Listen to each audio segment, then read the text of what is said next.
बालकृष्ण लाल की जय। श्री सुखदेव जी महाराज की जय। भागवत भगवान की जय। नमः पार्वती पतये हर हर महादेव हर। भगवान श्री कृष्ण रुक्मिणीનું હરણ કરીને આવ્યા ત્યારે રૂક્મિણીનો ભાઈ રૂક્મી હતો, એને ભગવાનનો પીછો કર્યો. એને આવી પ્રતિજ્ઞા કરી કે હું ભગવાનને હરાવ્યા વગર નગરમાં પાછો નહીં આવું. પ્રતિજ્ઞા તો કરી પણ ભગવાનને હરાવવાનું કામ તો સરળ ન હતું. ઈચ્છા ભગવાનને હરાવવાની રાખી પણ પોતે હારી ગયો.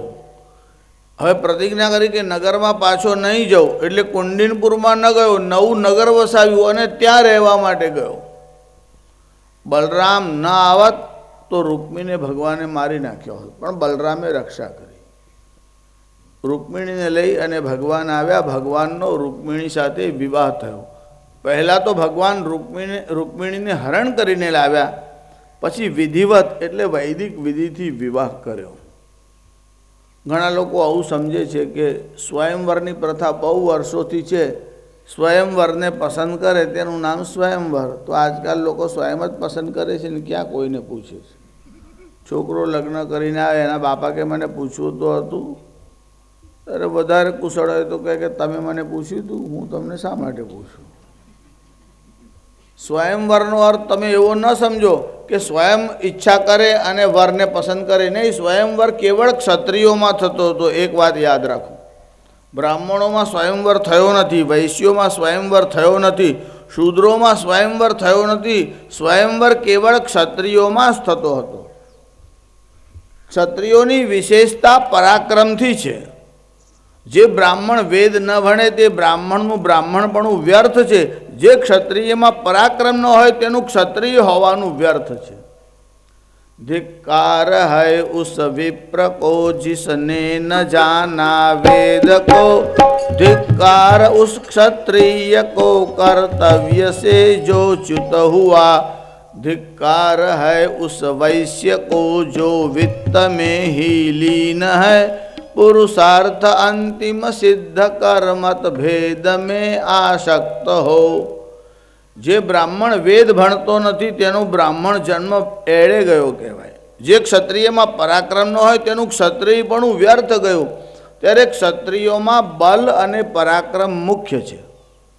એટલે સ્વયંવરમાં શરત રાખવામાં આવે. જેમ કે સીતાનો સ્વયંવર થયો તો જે ધનુષ્ય ઉપાડશે તેને સીતા વરમાળા પહેરાવશે. એવું નહીં કે જેને ઈચ્છા કરશે એના ગળામાં નાખી આવશે. એટલે પરાક્રમની શરત હતી. જે ધનુષ્ય ઉપાડે તેની સાથે થશે. તો એમાં નક્કી ઈચ્છા ક્યાં આવી? એમાં તો પરાક્રમ મુખ્ય થયું.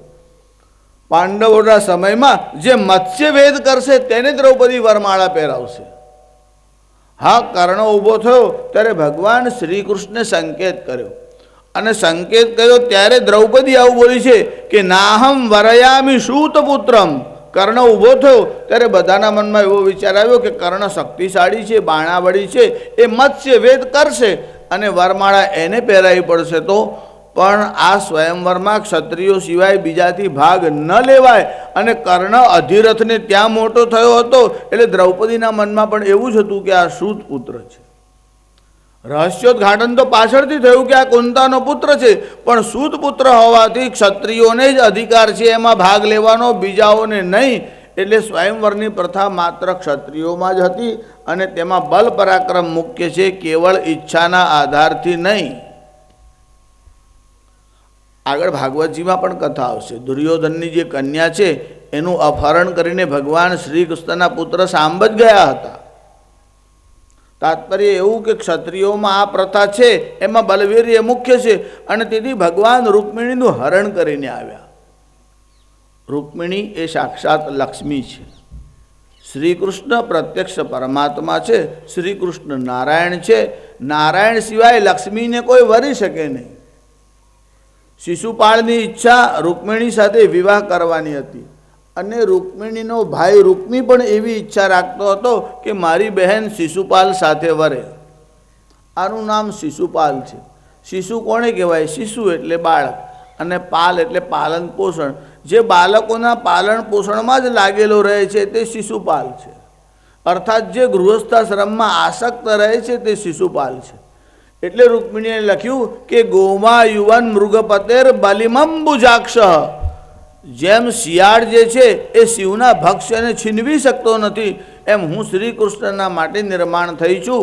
શિશુપાલ મારી સાથે વિવાહ કરી શકે નહીં. રૂક્મિણીનો પત્ર વાંચ્યો. ભગવાન ત્યાં આવ્યા, મંદિરે આવ્યા અને રૂક્મિણીને ત્યાંથી લઈને ગયા. બધા પીછો કરીને ગયા. ભગવાનનો પરાજય થઈ ન શક્યો. રૂક્મીએ ભોજકટ નામનું એક નવું નગર વસાવ્યું અને ત્યાં પાછો ગયો. આ રૂક્મિણીના હરણ થયા પછી ભગવાન પોતાના નગરમાં આવ્યા.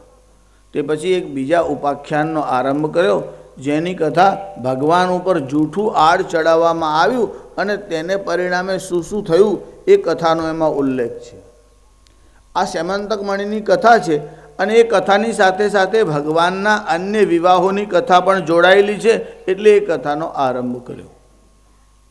કથા એવી છે કે સત્રાજીત નામે સૂર્યનો એક ભક્ત હતો. સૂર્યનારાયણની ભક્તિ કરો, સૂર્યનારાયણની ઉપાસના કરો તો તમારું સ્વાસ્થ્ય સારું રહે.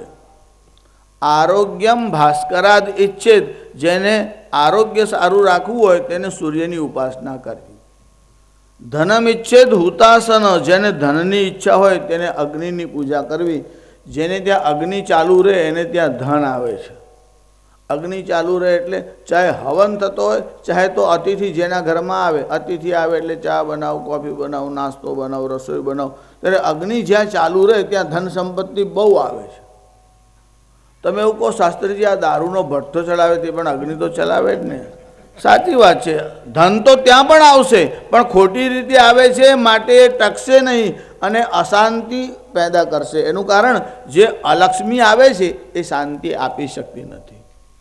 અન્યાયથી તમે ધન કમાઓ તો 10 જ વર્ષ ટકે, પણ શાસ્ત્રીજી અમે જોયું કે ફલાણા ત્યાં 10.5 વર્ષ થયા, 11 વર્ષ થયા, એ તું શું કામ ચિંતા કરે છે? બધી વ્યવસ્થા રાખેલી જ છે.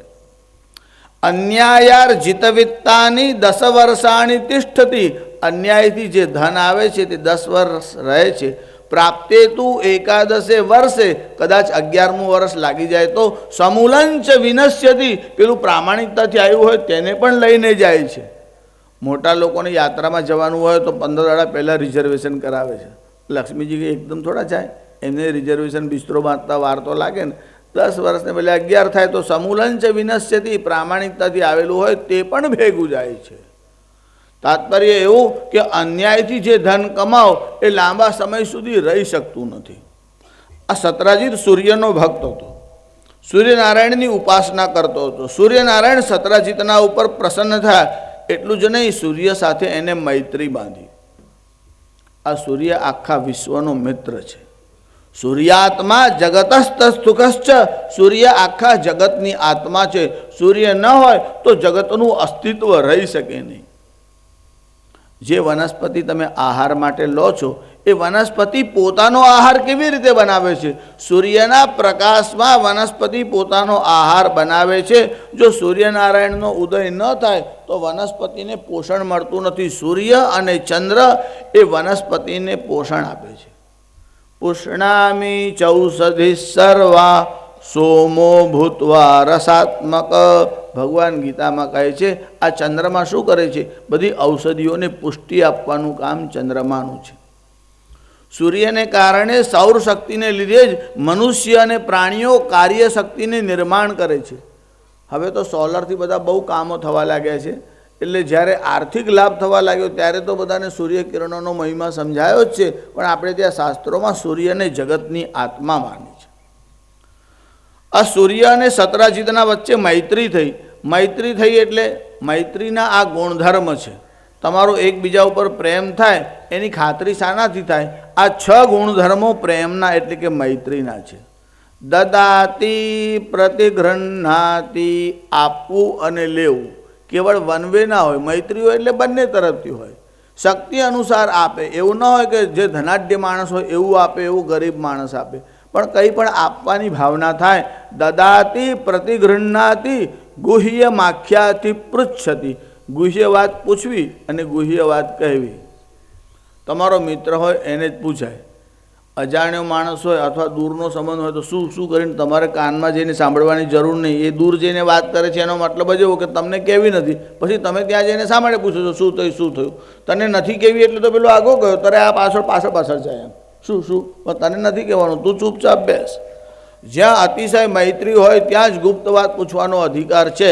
ગુહ્યમાખ્યાતિ પૃચ્છતિ ભુંજતે ભોજયતે ચૈવ, જમવું અને જમાડવું ષડવિધમ પ્રીતિ લક્ષણમ, આ પ્રીતિના 6 લક્ષણ છે. સૂર્યનારાયણ સતરાજીતના પર પ્રસન્ન થયા અને એને એક મણિ આપ્યો. એ મણિનું નામ હતું શ્યમંતક. આ શ્યમંતક નામનો મણિ હતો. જેમ તમને પારસમણી માટે પહેલાં કહ્યું હતું, પારસમણી લોઢાને અડકે તો એનું સોનું થાય છે, અને ચિંતામણી જે છે એ કોઈ પણ ધાતુને અડકે તો એમાંથી સુવર્ણ થાય છે.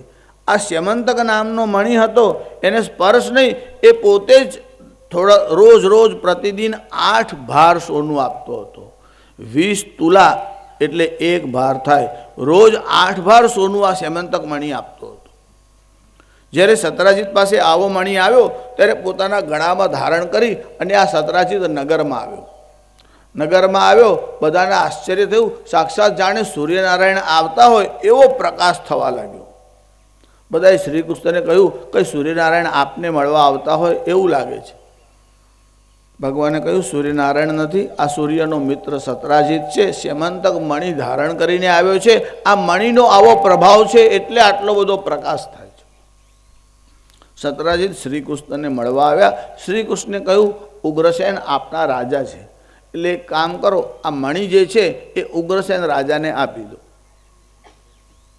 ભગવાને જે પ્રસ્તાવ મૂક્યો તેની પાછળ ચોક્કસ હેતુ છે. અતિશય સંપત્તિ એક જ વ્યક્તિની પાસે જાય તો અનર્થ થાય. એ સંપત્તિ રાષ્ટ્રની રહેવી જોઈએ. એટલે રાજાના પાસે જો આ મણિ જાય અને સંપત્તિ રાજાની વધતી જાય તો એનાથી પ્રજાને લાભ થશે. એનું કારણ એક કાળે રાજા પ્રજાનું બહુ ધ્યાન રાખતા. રંજય તે પ્રજાને રંજાડે તે નહીં, પ્રજાને રંજન કરાવે, મનોરંજન કરાવે, આનંદ કરાવે, એનું નામ રાજા છે. રાજા તો પોતાના સુખના ભોગે પણ પ્રજાનું ધ્યાન રાખે છે. રામજીએ સીતાનો ત્યાગ કર્યો એવી કથા બધાએ રામાયણમાં સાંભળી હશે. પછી કેટલાક લોકો આક્ષેપ કરવા લાગે કે રામજીએ સીતા ઉપર અન્યાય કર્યો. રામજી બોલ્યા છે તે જરા સાંભળો અને વાંચો. આરાધનાય લોકસ્ય, લોકોની આરાધના કરવાને માટે, પ્રજાના સુખ માટે મને સીતાનો ત્યાગ કરવામાં જરા પણ શોક કે દુઃખ નથી. એનું કારણ મારી પ્રજા પ્રસન્ન રહેવી જોઈએ. રામજીનો આ વિચાર છે. વાલ્મીકી રામાયણમાં બહુ સ્પષ્ટ આવે છે. પૌરાહ ચર્ચંતી, તમે જે સાંભળો છો એમાં તો એવી કથા આવે છે, એક ધોબીએ નિંદા કરીને રામે સીતાનો ત્યાગ કર્યો, એક ધોબીના કહેવા ત્યાગ કર્યો. એમાં ધોબી તો નિમિત્ત થયો. વાલ્મીકી રામાયણમાં ધોબીનું નામ જ નથી. વાલ્મીકી તો એવું લખે છે પૌરાહ ચર્ચંતી. રાજાઓ શું કરતા કે નગરની સ્થિતિ જાણવા માટે સેવકોને નગર ચર્ચા માટે મોકલતા. કોઈ વાર વેશ પલટો કરી અને પોતે પણ જતા. જ્યારે રામજી નગરમાં ફર્યા એમના સેવકો, ત્યારે શું સમાચાર લાવ્યા કે પૌરાહ ચર્ચંતી, નગરજનો આવી ચર્ચા કરવા લાગ્યા કે સીતાજી આટલો વખત સુધી બહાર રહ્યા, એમને રાખવા જોઈએ કે નહીં. પ્રજામાં આવી ચર્ચા થઈ અને રામના મનમાં થયું કે પ્રજાના મનમાં સંદેહ પણ હોય એવું કામ મારે કરવું નથી. ખાતરીની વાત તો જવા દો, સંશયવાળી વાત પણ નહીં ચલાવી લઈશ. એટલે રામજીએ સીતાનો ત્યાગ કર્યો. વસ્તુતઃ રામે સીતાનો ત્યાગ કર્યો નથી, પ્રજાના સુખ માટે રાજાએ રાણીનો ત્યાગ કર્યો છે. અહીં આજે સતરાજીત હતો એને આ મણિ ધારણ કર્યો. રોજ 8 વાર સોનું આપે. એક જ વ્યક્તિના પાસે આટલી બધી પૂંજી જો ભેગી થાય તો અનર્થ થાય. બંને પગ બરાબર રહે તો ચાલે, એક જ પગ જાડો થવા લાગે તો એને રોગ કહેવાય. એવું સમાજમાં સંપત્તિ બધાને લાભ થાય, રાજાની પાસે આવે તો સર્વને લાભ થાય. એટલે ભગવાને સતરાજીત પાસે પ્રસ્તાવ મૂક્યો કે આ મણિ ઉગ્રસેનને આપો. ઉગ્રસેન આપણા રાજા છે. સતરાજીતે ના પાડી. જો લોકશાહીમાં એટલે ડેમોક્રેસીમાં કોઈની પાસે બહુ ધન હોય અને તમારો એના પર હક કે અધિકાર હોય કે પ્રેમ હોય તો તમે એને સમજાવી શકો કે ભાઈ સત્કાર્યમાં વાપરો, રાજ્ય માટે આપ, અમુક માટે આપ, વિદ્યાર્થીઓ માટે આપ, આશ્રમ માટે, મંદિર માટે, સત્કાર્ય માટે વાપર. પણ એવું તમે એને કહી શકો તમે હઠ ના કરી શકો અને જબરદસ્તી છીનવી ના શકો, કેમ કે સંપત્તિ પર એનો હક છે. સંપત્તિ પર વ્યક્તિનો હક છે એ વાત સાચી છે, પણ સંપત્તિ સર્વની છે આ સમજણ નિર્માણ થવી જોઈએ. આપણે ત્યાં વૈદિક લોકોએ આ વિષયમાં વિચાર કર્યો છે કે સંપત્તિ કોની છે, એટલે સંપત્તિ પર અધિકાર કોનો છે. એમાં જુદા જુદા લોકોના જુદા જુદા મત છે. એક મત એવું કહે છે યસ્ય શ્રમઃ તસ્ય એવ સંપત્તિ, જે શ્રમ કરે છે તેની સંપત્તિ છે. એટલે મજૂર શ્રમ કરે છે માટે સંપત્તિ મજૂરની છે, માલિકની નહીં. આ એક મત છે. આપણે ત્યાં જે કોમ્યુનિસ્ટ લોકો છે તે આવું જ માને છે કે કારખાનામાં મજૂરોને ભડકાવવામાં આવે ને હડતાલ પડાવવામાં આવે. એમનો એવો વિચાર છે કે પૂંજીપતિ માણસો સંપત્તિ ભેગા કર્યા કરે તે બરાબર નહીં. પૂંજીપતિ એટલે કેપિટલિઝમને માનવાવાળા લોકોનો મત એવો છે શ્રમ શ્રમિકસ્ય સંપત્તિ સ્વામિનશ્ચ, એટલે શ્રમ મજૂર કરે અને સંપત્તિનો માલિક જે માલિક હોય તે થાય. એક ત્રીજી વિચારધારા છે તે કહે છે શ્રમ સર્વસ્ય, શ્રમ બધાએ કરવાનો, અને સંપત્તિ સર્વેશ્વરસ્ય, એને કહેવાય છે વૈદિક સમાજવાદ, વૈદિક સોશિયાલિઝમ. અમારે ત્યાં ઉપનિષદ કહે છે કે તમને સંપત્તિ કમાવાનો અધિકાર છે, પણ તમે સંપત્તિના સ્વામી નથી, તમે માત્ર ટ્રસ્ટી છો. ઈશાવાસ્ય ઉપનિષદના આરંભના સૂત્રમાં જ આ વસ્તુ કહેલી છે કે ઈશાવાસ્યમ ઇદમ સર્વમ યત્કિંચ જગત્યામ જગત તેન ત્યક્તેન ભુંજીતા મા ગૃધક કસ્યસ્વિત ધનમ. એમાં પ્રશ્ન એવો છે કસ્યસ્વિત ધનમ એટલે આ ધન કોનું છે. મા ગૃધ એટલે એમાં આસક્ત ન થા. ધન લક્ષ્મી જે છે એ માત્ર નારાયણની છે. આ સંપત્તિ ઈશ્વરની છે. તમને પુણ્યના બળે ઈશ્વરે સાચવવાને માટે આપી છે, એટલે તમે એના ઉપર સ્વામી થઈને ન બેસો, સાપ થઈને ન બેસો. સંપત્તિ સર્વની છે, પરમાત્માની છે. ઉગ્રસેનને આપ્યો નહીં, સતરાજીત પોતાની જીત પર રહ્યો. ભગવાને કહ્યું ભલે એની ઈચ્છા. ભગવાને એ ચર્ચા છોડી દીધી. સતરાજીતને કીધું તારી ઈચ્છા હોય તેમ કર. સતરાજીત ઘેર આવ્યો. એનો એક ભાઈ હતો, એનું નામ હતું પ્રસેન. પ્રસેન એના મનમાં એવો વિચાર આવ્યો કે ભાઈ આ મણી પહેરીને ફરે છે, હું પહેરું તો. એટલે પ્રસેને સતરાજીતને કીધું આ મણી પહેરવાની મારી ઈચ્છા છે. સતરાજીતે કીધું કાંઈ વાંધો નહીં, તું મારો ભાઈ જ છે, મારો અધિકાર છે, તારો પણ અધિકાર છે, એટલે તું પહેર. એટલે પોતાના ભાઈને પહેરવા માટે મણી આપ્યો. આ પ્રસેને સેમંતક મણી ધારણ કરી અને આમ શિકાર કરવા નીકળ્યો. હવે એ જંગલમાં ગયો ત્યારે શું થયું, એક સિંહની નજર આ પ્રસેનના ઉપર પડી. એ ઘોડા ઉપર બેઠેલો હતો. સિંહને શિકારમાં રસ હતો, મણીમાં એટલો રસ નહોતો. પ્રસેનનો પીછો કરતા સિંહ દોડવા લાગ્યો. એને તરાપ મારી, ઘોડાને અને પ્રસેનને બંનેને મારી નાખ્યા. અને આ પ્રસેનના ગળામાં પેલો મણી હતો. સિંહને કૌતુક થયું કે આ કઈ ચમકતી વસ્તુ છે, શું છે? એટલે એને આમ પોતાના પંજામાં લઈ અને મોઢામાં મૂક્યો અને મોઢામાં પકડી અને આ સિંહ ચાલવા લાગ્યો. આ સિંહ સેમંતક મણી લઈને જતો હતો. એ માથું હલાવે એટલે પ્રકાશ ચારે તરફ આમ ફેલાવા લાગ્યો. એ જંગલમાં જામવાન રહેતા હતા. જામવાન રામાવતારમાં પણ એમનું વર્ણન આવે છે. આ જામવાને જોયું કે આ સિંહના મોઢામાં આટલો કિંમતી મણી છે, આને તો ખબર જ નથી કે આ મણી કેટલો કિંમતી છે. એટલે આ જામવાન સિંહની પાસે ગયા. જામવાન બહુ શક્તિશાળી હતા, અવસ્થાવાળા હતા, પણ શક્તિ ખૂબ હતી. સિંહની જોડે દ્વંદ્વયુદ્ધ કર્યું અને પેલો મણી લઈ અને જામવાન પોતાની ગુફામાં આવ્યા. છોકરાને રમવા માટે પેલો મણી આપી દીધો. રામજીના સૈન્યમાં શક્તિશાળી અને સૌથી ઉંમરમાં મોટા એ જામવાન હતા. અને અવસ્થામાં મોટા હોય તેનો આદર કરવો જોઈએ. એટલે રામજી જામવાનનો આદર કરતા. કોઈ વસ્તુનો નિર્ણય લેવાનો હોય તો રામજી જામવાનને પૂછે અને જામવાનની સલાહ પ્રમાણે ભગવાન ચાલે. એકવાર એવો પ્રસંગ પણ બન્યો કે જ્યારે લંકા ઉપર વિજય પ્રાપ્ત કર્યો, રામજીનો વિજય થયો, પછીથી કોઈએ એવો પ્રસ્તાવ મૂક્યો કે આપણે અયોધ્યામાં પાછા જઈએ છીએ, લંકા ઉપર આપણે વિજય મેળવ્યો, આ રાવણનું સિંહાસન બહુ સુંદર છે, આપણે એક કામ કરીએ, આ સિંહાસન આપણે લઈને જઈએ તો અયોધ્યામાં આપણા યુદ્ધના વિજયનું પ્રતીક રહેશે. રામજીએ કીધું બધાનો મત લો, અને બધા હા કહેતા હોય તો લેવામાં કંઈ વાંધો નથી. દરેકનો મત પૂછવામાં આવ્યો. હનુમાનજીને પૂછ્યું તમારો શું મત છે? હનુમાનજી કહે છે આ મારો કોઈ મત નહીં. રામજી હા કે ત્યારે કોઈ ના પાડતો હોય તેને મારી પાસે લાવો, અને રામજી ના કે ત્યારે જે હા પાડતો હોય તેને મારી પાસે લાવો. બસ મારું કામ માત્ર આટલું જ છે. હનુમાનજીનો પોતાનો કોઈ મત જ નથી. રામના મતમાં જ પોતાની ઈચ્છા વિલીન કરેલી છે. કોઈકે કીધું લઈ ચાલો, કોઈકે કીધું કે અંદર જમીનમાં એના પાયા ખૂંપેલા છે, તો કહે છે કે ખોદીને પણ કાઢી લો, પણ સિંહાસન લઈ જાઓ. જામવાનને પૂછવામાં આવ્યું. જામવાન કહે છે પ્રભુ મારો તો એવો મત છે કે આ સિંહાસન લેવાય નહીં. એનું કારણ એવું છે, મેં મારી અવસ્થામાં એટલી બધી ઘટનાઓ જોઈ છે, પૂર્વે ભૂતકાળમાં જે ઇતિહાસ બન્યા એનો હું સાક્ષી છું. ઇન્દ્રમ દક્ષ મુમુંચ પૂર્વમ અધિકમ. આ ઇન્દ્ર જે છે એને પર્વતોની પાંખો કાપી નાખેલી. આ ઇન્દ્ર જે પર્વતોની પાંખો કાપી તે પછી પર્વતોનું ઉડવાનું બંધ થયું, તે ઘટના મને ખબર છે. દક્ષ પ્રજાપતિનો ભગવાન શંકર સાથે ક્લેશ થયો એ ઘટના પણ મને ખબર છે. એના કરતાં પહેલાં ઇન્દ્રમ દક્ષ મુમુંચ પૂર્વમ અધિકમ. વધારે શું કહેવું, જ્યારે આ સાગર છે ને એ ખારો નહોતો ત્યારે પણ મેં સાગરનું જળ પીધેલું છે. એટલા સમયથી આ જામવાન છે. લક્ષ્મી પતે પિંગલા. લક્ષ્મીના પતિ વિષ્ણુ જ્યારે પિંગલ વર્ણના હતા ત્યારે પણ મેં એમને જોયા છે. જાનું સર્વ. હે રઘુપતિ આ બધી જ ઘટનાઓ મને ખબર છે. શિવસ શીતકલમ.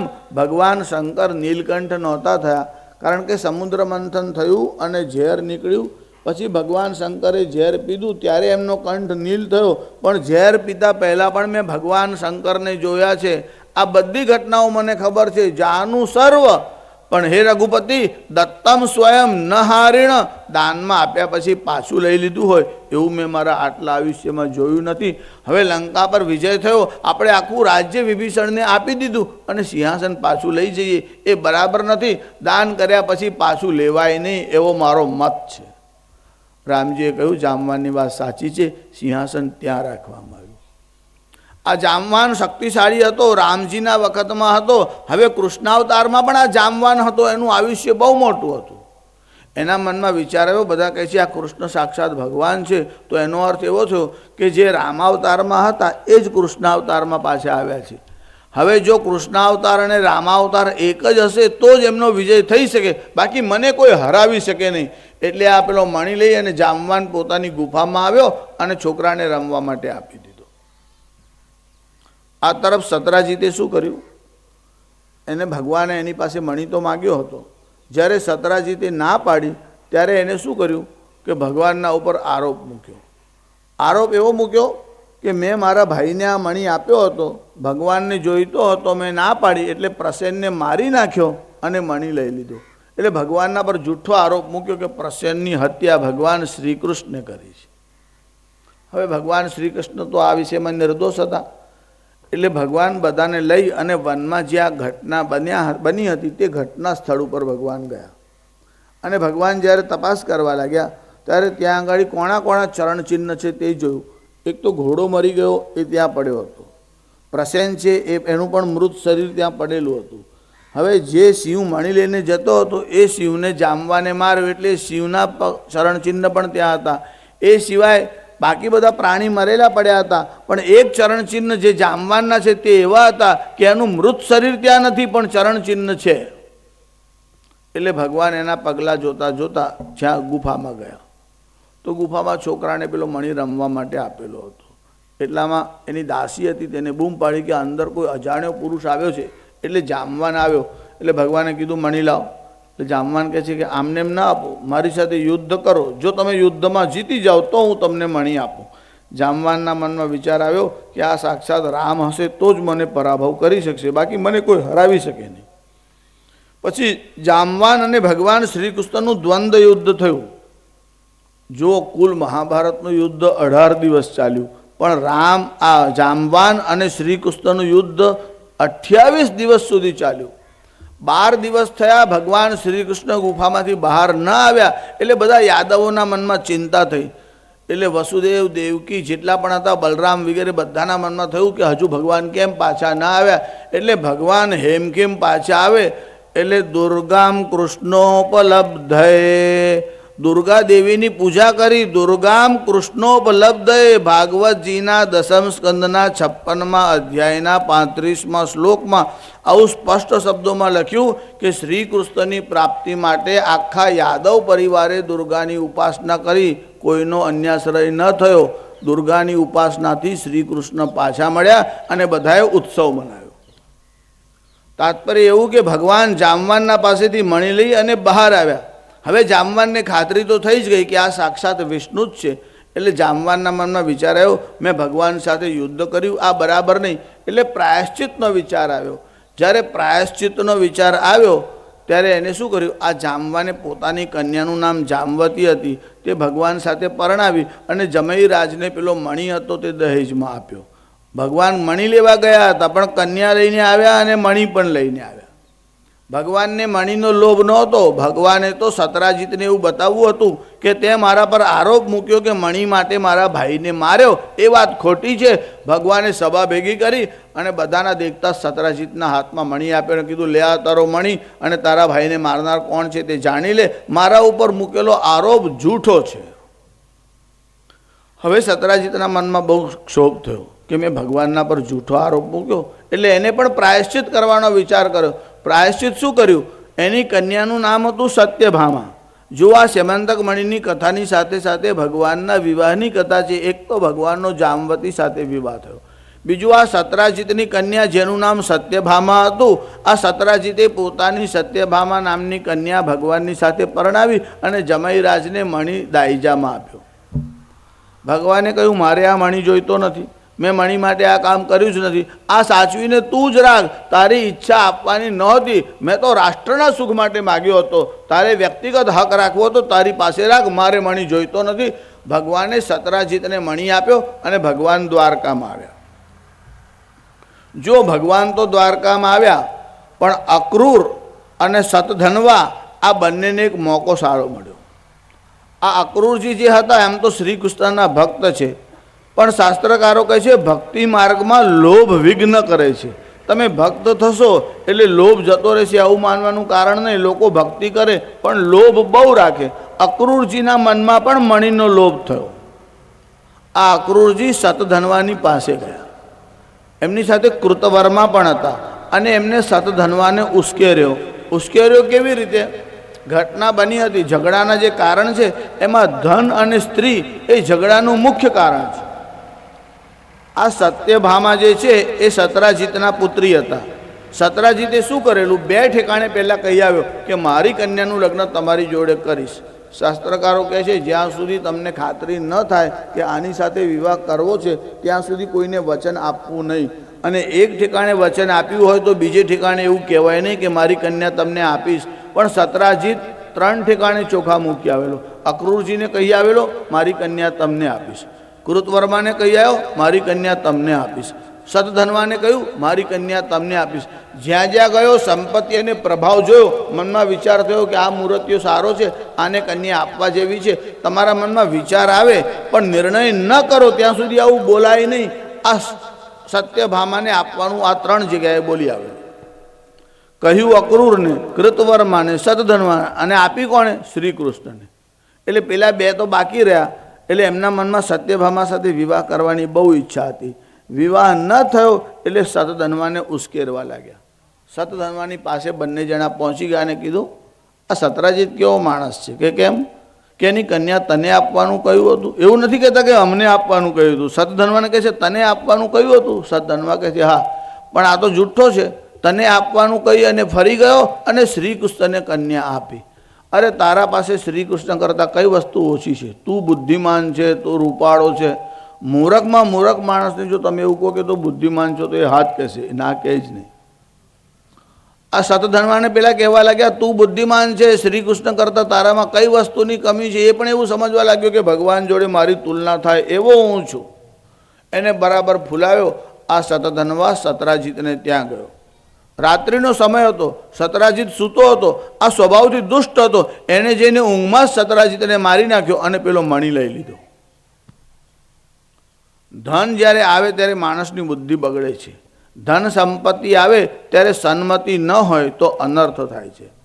આ સતધન્વાએ કન્યા રત્નના લોભને કારણે સતરાજીતને મારી નાખ્યો અને સ્યમંતક નામનો મણી લઈ લીધો. હવે મણી તો લઈ લીધો, એના મનમાં વિચાર આવ્યો કે આગળ અનર્થ થઈ શકે છે, એટલે મણી લઈને ત્યાંથી નાસવા લાગ્યો.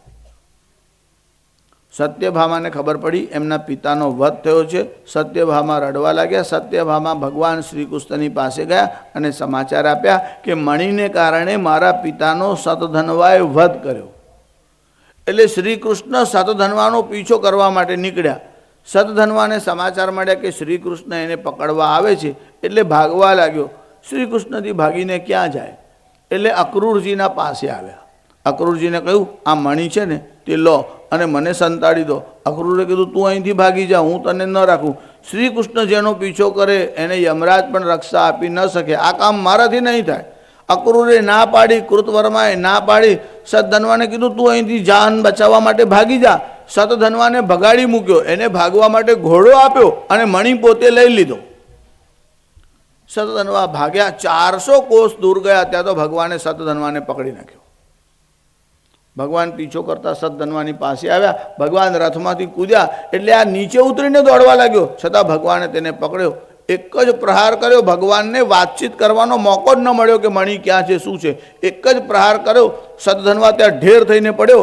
એના વસ્ત્રની તલાશી લીધી પણ એમાંથી મણી મળ્યો નહીં. બલરામ અને શ્રી કૃષ્ણ વિચાર કરવા લાગ્યા કે આની પાસે મણી છે નહીં, સત્રજીત પાસે છે નહીં, આ મણી કોના પાસે હશે? એટલે શ્રી કૃષ્ણના મનમાં ખાતરી થઈ કે આ મણી અક્રૂર પાસે હોવો જોઈએ. એટલે બલરામને કીધું, મોટા ભાઈ મને એવું લાગે છે આ મણી અક્રૂરની પાસે છે. બલરામ કહે છે, તને આદત પડી છે, ગમે તેના પર આક્ષેપ કરે છે, આપણે ખાતરી ન હોય ત્યાં સુધી બોલાય નહીં. શ્રી કૃષ્ણના મનમાં વિચાર આવ્યો, થોડીક વાર મૌન રહો, ખાતરી થવાની જ છે. શ્રી કૃષ્ણ મૌન રહ્યા.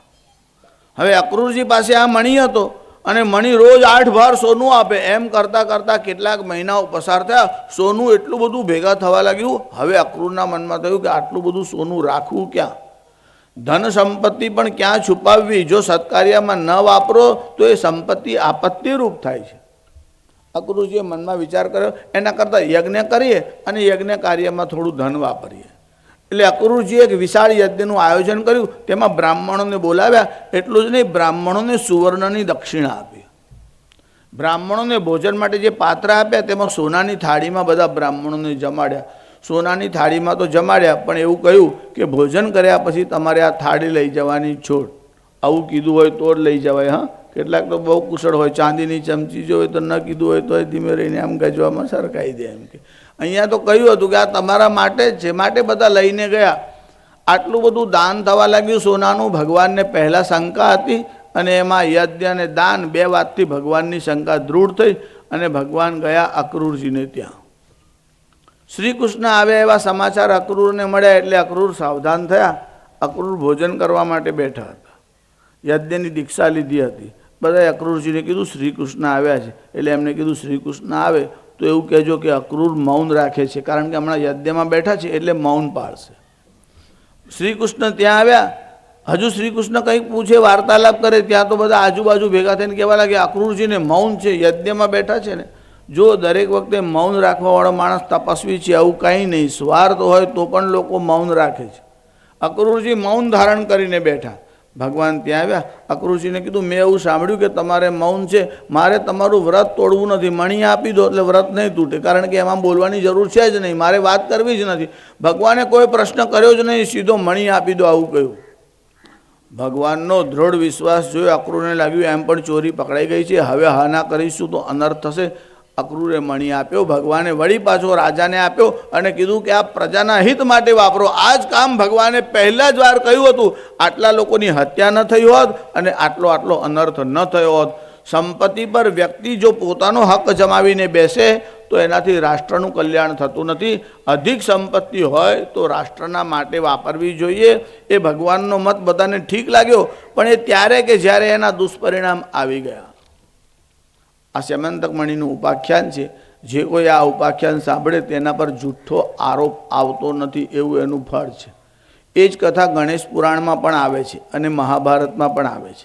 ગણેશ પુરાણમાં એવું વર્ણન આવે છે કે ભાદરવાની ચતુર્થીના દિવસે જે કોઈ ચંદ્ર જુએ એના ઉપર જૂઠ્ઠો આરોપ આવે છે. પછી એવી એક લૌકિક કથા છે કે જેને ચંદ્રને જોયો હોય તેને બીજાના ઘર ઉપર પથ્થરો નાખવો એટલે પેલો ગાળો દે એટલે આરોપ પૂરો થઈ જાય, એનું કામ ફળ એને મળી જાય એવું. પણ એ કથા ગણેશ પુરાણમાં પણ આવે છે. ત્યારે સતરાજીતની કથામાં સત્યભામા સાથે ભગવાનનો વિવાહ થયો, જામવતી સાથે ભગવાનનો વિવાહ થયો, ભગવાનના અન્યાન્ય વિવાહની કથા થઈ. તે પછીથી એક પ્રકરણ જે ગઈકાલે થોડું આરંભ કરવાના હતા અને તે ઉત્તરાર્ધથી શરૂ થાય છે, એટલે જરાસંધનું પ્રકરણ હતું. પૂર્વાર્ધમાં 49 અધ્યાય છે અને ઉત્તરાર્ધમાં 41 અધ્યાય છે. આ 50મા અધ્યાયથી જરાસંધની કથા શરૂ થાય છે. જરાનો અર્થ થાય છે ઘડપણ અને સંધ એટલે જોઈન્ટ, સાંધાઓ. 50મું વર્ષ થાય એટલે આ સાંધાઓ દુખવાની શરૂઆત થાય એટલે સમજવું હવે જરાસંધે ચઢાઈ કરી છે. જરાસંધની ચઢાઈ થાય એટલે તમારે ઉઠતી વખતે જરા આમ હાથનો ટેકો લેવો પડે, આમને ઉઠાય બેસાય નહીં. એટલે જરાસંધની ચઢાઈ થઈ છે એટલે હવે તમારે સાવધાની રાખવાની. એટલે શું કરવાનું? આ જરાસંધ મગધ નરેશ હતો. જરાસંધ બહુ શક્તિશાળી હતો. 86 રાજાઓને કેદમાં લાવી અને એને પૂર્યા હતા અને 100 રાજાઓ પૂરા થાય પછી બધાનો બલિ આપવો એવું એને નક્કી કર્યું હતું. આ જરાસંધને જીતવાનું કામ બહુ કઠિન હતું. ભગવાને વિચાર કર્યો કે રાજસુ યજ્ઞ કરતાં પહેલાં જરાસંધનો વધ કરીએ તે જરૂરી છે. પણ જરાસંધને હરાવવાનું કામ સાધારણ નહોતું. જરાસંધ પાસે સૈન્ય પણ બહુ મોટું અને બળ પણ બહુ મોટું હતું. પણ જરાસંધ શક્તિશાળી હતો પણ બહુ ગર્વિષ્ઠ હતો. ભગવાને વિચાર કર્યો એના ગર્વનો લાભ લઈ શકાય એમ છે. એટલે ભગવાન શ્રી કૃષ્ણે શું કર્યું? અર્જુન અને ભીમસેનને તૈયાર કર્યા અને કહ્યું આપણે મગધપતિ જરાસંધને ત્યાં જવું છે. બંને જણા તૈયાર થયા. યુધિષ્ઠિરને કહ્યું આપણે રાજસુ યજ્ઞ કરીએ એ પહેલાં જરાસંધનો વધ થાય જરૂરી છે. યુધિષ્ઠિરે કીધું આપણે શું કામ છે રાજસુ યજ્ઞ કરીને, એના કરતાં સંન્યાસ લઈને શાંતિથી જીવો. જો યુધિષ્ઠિર જે અહિંસાની વાત કરે છે એટલે સંન્યાસથી પ્રેમ થયો નહોતો, અહિંસાથી પ્રેમ થયો નહોતો. જરાસંધના ભયને લીધે યુધિષ્ઠિરને થયું કે આની જોડે ઝઘડામાં પડવું અને કદાચ પ્રાણ જાય એના કરતાં સંન્યાસ લઈ લેવો સારો. એમ જે લોકો અહિંસાની વાત કરે છે એમના મનમાં અહિંસાથી બહુ પ્રેમ છે એવું કશું નહીં. ડરપોક લોકો પણ અહિંસાની વાત કરે છે. અમારે ત્યાં ભગવાન શ્રી કૃષ્ણે આવું કહ્યું કે મા મનુસ્મર યુદ્ધ છે, મારું સ્મરણ કર અને યુદ્ધ કર. કોઈક વાર હિંસા રાષ્ટ્રના હિત માટે કરવી પડે તો તે આવશ્યક છે. કેવળ પોતાના સ્વાર્થ માટે અને પેટ ભરવા માટે નિર્દોષ પ્રાણીઓને ન મારો. અહિંસાનું ભૂત આપણે ત્યાં છે જ નહીં. રામ અને કૃષ્ણે યુદ્ધ કર્યા અને શસ્ત્ર લીધા એનું કારણ અવતારી પુરુષ છે, પણ મહાત્માઓએ એવું કામ નહીં કરવાનું. જે મહાત્મા હોય, તીર્થંકર હોય, પૈગંબર હોય, મેસેન્જર હોય, એમને તો સદભાવથી જ બધાને જીતવાના. એમને શસ્ત્ર ઉપાડવાની આવશ્યકતા નથી. તો નિયમના વિરુદ્ધ છે. તમે કોઈને ફાંસીએ ચડાવી દો તો ગુનો થાય, પણ જજ ચડાવે તો ગુનો ન થાય. એમ અવતાર લઈને આવે તે વધ કરે તો ચાલશે. સાધારણ માણસે તો અહિંસાનું જ આચરણ કરવું જોઈએ. ભગવાન શ્રી કૃષ્ણ અને ભગવાન રામે જે હિંસા કરી એમાં પોતાનો સ્વાર્થ નથી. જ્યારે જગતમાં કચરો વધ્યો અને આસુરી લોકો એટલે દૈત્ય પ્રકૃતિના લોકો સજ્જનોને પરેશાન કરવા લાગ્યા. યસ્ય રાષ્ટ્રે પ્રજા સર્વા ત્રસ્યંતે સાધવ્ય સાધુભી. જે રાજાના રાજ્યમાં સાધુ પુરુષોને અસુરો દ્વારા ત્રાસ પહોંચાડવામાં આવે અને એની રક્ષા ન કરાય, તસ્ય મત્તસ્ય નશ્યંતિ કીર્તિર આયુર્ભગો ગતિ. એ રાજાની કીર્તિ, આયુષ્ય, ઐશ્વર્ય અને પરલોક 4 વસ્તુ નષ્ટ થાય છે. એટલે જો રાજા હશો તો તમારું આ કર્તવ્ય છે. રાજા થઈ અને અહિંસાની વાત કરો તો તમે રાજા થવાને લાયક નથી. તમારે વનમાં જવું જોઈએ. રાજા થાય એની માટેની ડ્યુટી એટલે કર્તવ્ય નક્કી છે. આપણે ત્યાં ધર્મ શબ્દ કર્તવ્યના અર્થમાં પણ વપરાય છે.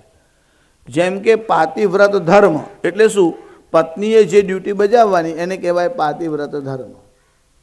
એવી રીતે એક શિક્ષકની ડ્યુટી શું છે? તો કે છોકરાઓને ભણાવવો એ એનો ધર્મ છે. એ છોકરાઓને ન ભણાવે તો એ પોતાનો ધર્મ ચૂકે છે. ત્યારે ધર્મ શબ્દ ડ્યુટીના અર્થમાં વપરાય છે. ધર્મ શબ્દ ગુણધર્મના અર્થમાં વપરાય છે. જેમ કે ઉષ્ણત્વ એ અગ્નિનો ધર્મ છે એટલે એ એનો ગુણધર્મ છે. અને ત્રીજું ધારણા ધર્મમિત્યાહુ ધર્મો ધારયતે પ્રજા. જે ધર્મનું પાલન કરવા માટે સ્મૃતિ ગ્રંથોમાં આદેશ આપ્યા છે તે 2 પ્રકારના છે, વિધિવાચક અને નિષેધવાચક. એટલે આવું કરો અને આવું ન કરો બંને જાતના આદેશ છે. જેમ કે સત્યમ વદ એટલે સત્યમ બોલો. પછી અસ્તેય એટલે ચોરી ન કરો.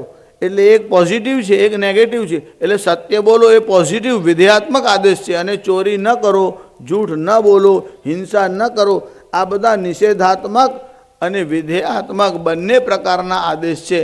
આવા જે કમાન્ડમેન્ટ્સ છે તે બાઇબલમાં પણ છે, જેને કહેવાય છે 10 કમાન્ડમેન્ટ્સ. 10 જે આદેશ આપવામાં આવ્યા છે એ નીતિના જ સૂત્ર છે. એ આપણે ત્યાં નીતિમાં ભણાવવામાં આવે છે. આજકાલ નાસ્તિક લોકો પણ નીતિમત્તાની વાત કરે છે. તે એવું કહે છે કે તમે નીતિમાન રહો, પ્રામાણિક રહો, ચોરી ન કરો, જૂઠ ન બોલો, હિંસા ન કરો, દારૂ ન પીવો, સિગાર ન પીવો. બસ ઈશ્વરની શું જરૂર છે? ઈશ્વરનું શું કામ છે? આ બધા ગુણ ગધેડામાં છે. ચોરી કરતો નથી, જુઠ્ઠું બોલતો નથી, હિંસા કરતો નથી, સિગાર પીતો નથી, ચોરી કરતો નથી. આટલું પર્યાપ્ત નથી. જો તમે રેશનાલિસ્ટ હોય અને એવું કહેતા હોય કે આટલું કરો એટલે બસ પછી કોઈ ઈશ્વરની જરૂર નથી, જગતનો કોઈ કરતા નથી, તો આ બધા ગુણ ગધેડામાં છે. તમારામાં અને એનામાં કયો ભેદ? ધર્મો હિતેષામ અધિકો વિશેષ. સાધારણ પ્રાણીમાં અને મનુષ્યમાં મોટામાં મોટો ભેદ આ છે કે મનુષ્ય ધર્મને માનીને ચાલે અને નરમાંથી નારાયણ થવા માટેનો પ્રયત્ન કરે. ઈશ્વર જ ન હોય તો ઉપાસના કોની કરશો? મંદિર કોને માટે બનાવશો? માળા શાને માટે રાખશો? જપ કોનું કરશો? કીર્તન કોનું કરશો? તેથી અનિશ્વરવાદની વાત સાંભળવામાં સારી લાગે છે, પણ તર્કના દૃષ્ટિથી એ ઠીક નથી. આપણે ત્યાં ચારવાક નામના એક મુનિ થયા. એમને નાસ્તિક દર્શન લખ્યું. તેવું જ કહે છે કોઈ ઈશ્વર નથી ને કોઈ સ્વર્ગલોક નથી. એ તો કહે છે કે યાવત જીવેદ સુખમ જીવેદ ઋણમ કૃત્વા ઘૃતમ પીબેદ. જ્યાં સુધી જીવો ત્યાં સુધી સુખથી જીવો અને દેવું કરીને ઘી પીવો. ભસ્મીભૂતસ્ય દેહસ્ય પુનરાગમનમ કુતઃ. આ દેહ બળીને ભસ્મીભૂત થઈ જાય પછી ક્યાં પાછો આવવાનો છે? માટે આનંદથી જીવો. આવો ચારવાકનો મત છે. ઇટ ડ્રિંક્સ એન્ડ બી મેરી. બસ આટલો જ વિચાર રાખો. ખાઓ પીઓ અને મજા કરો. આ બધા ગુણધર્મ પ્રાણીઓમાં પણ છે. ભગવાન શ્રી કૃષ્ણના વિવિધ પ્રકારના વિવાહની કથાઓનો ઉલ્લેખ કરવામાં આવ્યો. સ્યમંતક મણિનું ઉપાખ્યાન છે તેનો વિચાર કરવામાં આવ્યો. પછી બલરામનો વિવાહ થયો તેનો પણ વિચાર કરવામાં આવ્યો. જરાસંધની કથાનો આરંભ કર્યો. ઉત્તરાર્ધના પહેલા જરાસંધની કથા આવી. આ જરાસંધ બહુ શક્તિશાળી છે. એનો વધ કેમ કરવો? ભગવાને ભીમસેન અને અર્જુન સાથે મીટિંગ કરી. યુધિષ્ઠિર આરંભમાં ના પાડતા હતા, પછી સંમત થયા. એટલે ભીમસેન અને અર્જુનને બ્રાહ્મણનો વેશ પહેરાવ્યો અને બ્રહ્મચારીના રૂપમાં શ્રી કૃષ્ણ મગધ નરેશ જરાસંધને ત્યાં ગયા. જો ભગવાન જરાસંધને ત્યાં ગયા ને ત્યારે આગળથી ન ગયા, પાછળના દ્વારથી ગયા. એટલું જ નહીં, મગધમાં પ્રવેશ કર્યો ત્યારે થોડા થોડા અંતરે નગારા મૂકેલા હતા. ભગવાને ભીમસેને કીધું આ નગારા છે ને તેને ચીરી નાખો, ફાડી નાખો. આજે પણ શહેરમાં કોઈ આપત્તિ આવે ત્યારે સાયરન વગાડવામાં આવે છે. તે આગ લાગી હોય, તોફાન થયું હોય, રોયટ્સ થયા હોય, કરફ્યુ લાગ્યો હોય ત્યારે સાયરન વાગે છે. તે કાળે સંકેત કેવી રીતે કરવામાં આવતો? થોડા થોડા અંતરે નગારા મૂકવામાં આવે. હવે નગારા જે વગાડવામાં આવે તેનો ઢંગ નક્કી હતો કે આ પ્રકારથી વાગે તો પૂરનું સંકટ છે, આ પ્રકારથી અવાજ સંભળાય તો આગનું સંકટ છે, આ પ્રકારથી વગાડવામાં આવે તો કોઈ શત્રુ ચડીને આવે છે. એવા જુદા જુદા સંકેત મળતા હતા. એ સંકેત આપવાના જે સાધન હતા એ જ તોડી નાખવામાં આવ્યા. એટલે કોમ્યુનિકેશનની ગેપ થાય તો આપોઆપ સમાચાર પહોંચે જ નહીં. એટલે શ્રી કૃષ્ણે પહેલું કામ તો આ કર્યું કે જે નગારાઓ થોડા અંતરે મૂક્યા હતા ભીમસેનને કહીને ફાડી નાખ્યા. એટલે આગળ સમાચાર પહોંચે જ નહીં. પછી જ્યારે ભગવાન અર્જુન અને ભીમ સાથે જરાસંધના મકાનમાં મહેલની પાસે પહોંચ્યા ત્યારે પાછળથી પ્રવેશ કર્યો ત્યારે જરાસંધ કાક બલી હાથમાં લઈ અને બહાર આવતો હતો. જો આ અસુરો પણ શ્રાદ્ધાદી પ્રક્રિયાઓમાં માને છે, એ કાક બલી લઈને બહાર આવતો હતો. જ્યારે આમ કાક બલી લઈને બહાર આવતો હતો ત્યારે શ્રી કૃષ્ણ અર્જુનને ભીમ સાથે આમ અંદર પ્રવેશ કર્યો. જ્યારે ભગવાન ગયા ત્યારે સંકેત કર્યો અને ભીમ અને અર્જુન સાવધાન હતા. ડાબો પગ મૂકી અને અંદર પ્રવેશ કર્યો. શત્રુને ત્યાં જાઓ ત્યારે પહેલાં ડાબો પગ મૂકીને જાઓ, અને મિત્રને ત્યાં જાઓ અથવા શુભ પ્રસંગમાં જાઓ ત્યારે જમણો પગ પહેલાં અંદર મૂકીને જાઓ. જેને શુભ અને અશુભ તત્વો છે જ નહીં એવા પરમ જ્ઞાની કે સંન્યાસીઓ માટે કોઈ નિયમ નથી. પણ ગૃહસ્થીઓએ આવું ધ્યાન રાખવું કે શુભ કાર્યમાં જતા હોય ત્યારે ઘરમાં ઉમરો ઓળંગો ત્યારે પહેલાં જમણો પગ અંદર મૂકો, અને શત્રુને ત્યાં જાઓ ત્યારે ડાબો પગ. હજુ સુધી આ પ્રથા અંગ્રેજોએ અને બધાએ માન્ય રાખેલી છે. એટલે વિશ્વભરની જેટલી પણ મિલિટરી છે એમાં આવો જ આદેશ આપવામાં આવે છે, લેફ્ટ રાઈટ, લેફ્ટ રાઈટ. કોઈ રાઈટ લેફ્ટ એવું બોલે છે? લડવાનું કામ છે મિલિટરીવાળું. જેને યુદ્ધમાં જવાનું હોય એને ડાબો પગ પહેલાં ઉઠાવવાનો. એટલે આ નિયમ તો શ્રી કૃષ્ણે કેટલા હજારો વર્ષ પહેલાં બતાવ્યો. અને ડાબો પગ મૂકી અને અંદર ગયા. આ તરફ જરાસંધ અંદરથી બહાર આવતો હતો. એને જોયું કોઈ બે બ્રહ્મચારીઓ મારે ત્યાં આવે છે. એટલે બ્રહ્મચારીને જોયા એટલે જરાસંધે કીધું કે ભોજનનો સમય છે, તમે 3 જણા પધારો અને ભોજન કરો.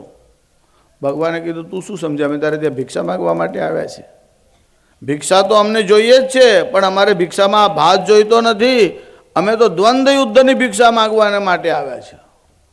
જરાસંધ બહુ કુશળ હતો, એનું ઓબ્ઝર્વેશન પણ બહુ શાર્પ હતું. એને કૃષ્ણની સામે જોઈને કીધું કે વાસુદેવ, હું તમને ઓળખી ગયો છું.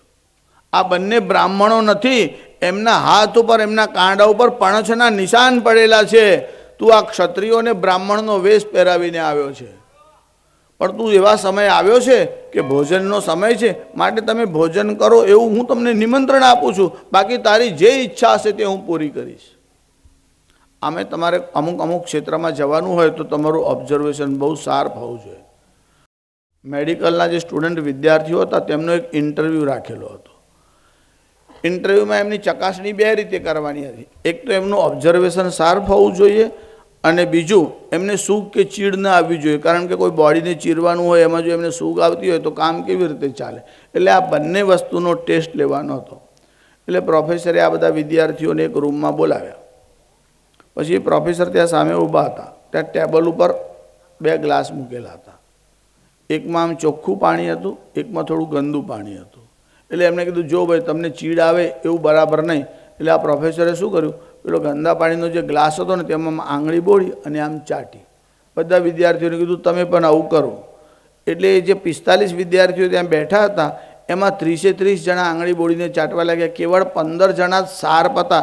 તેમને જોયું કે સાહેબે બધાને ઠગ્યા. જે આંગળી બોળે છે તે ચાટતા નથી, બોળે છે બીજી, ચાટે છે બીજી. પણ આવું ધ્યાન બધાનું ન ગયું. બધા જે બોળતા હતા એ જ ચાટતા હતા. ખાલી 15 જણાનું ધ્યાન ગયું. એમનું ઓબ્ઝર્વેશન શાર્પ છે, એ લાયક છે.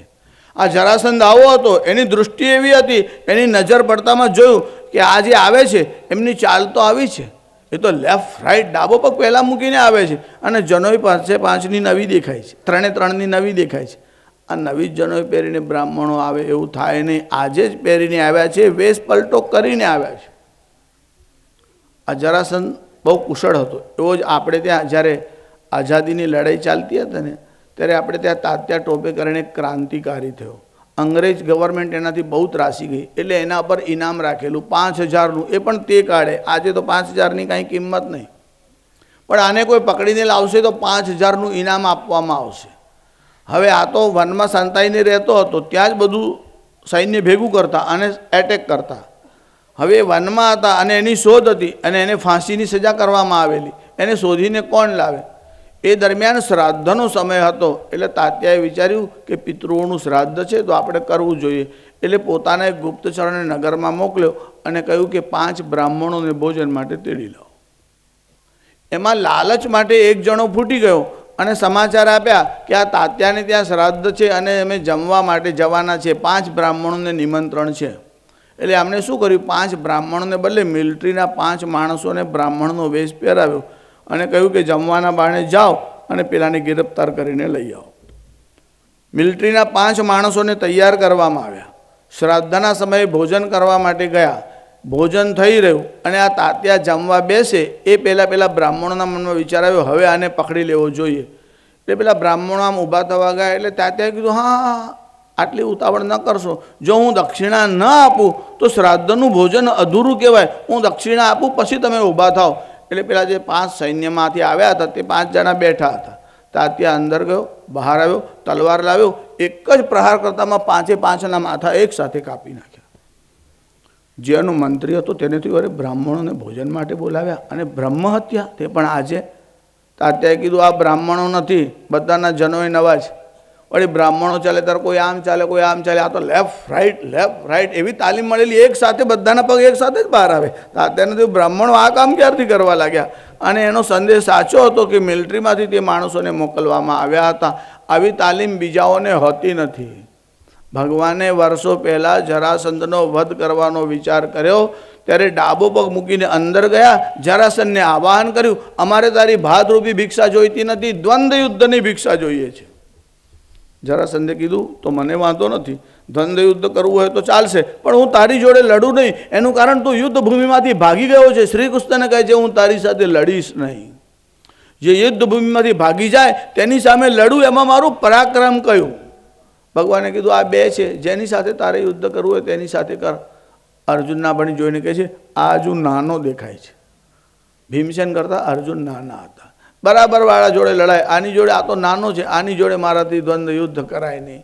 પછી ભીમસેનને બતાવ્યો.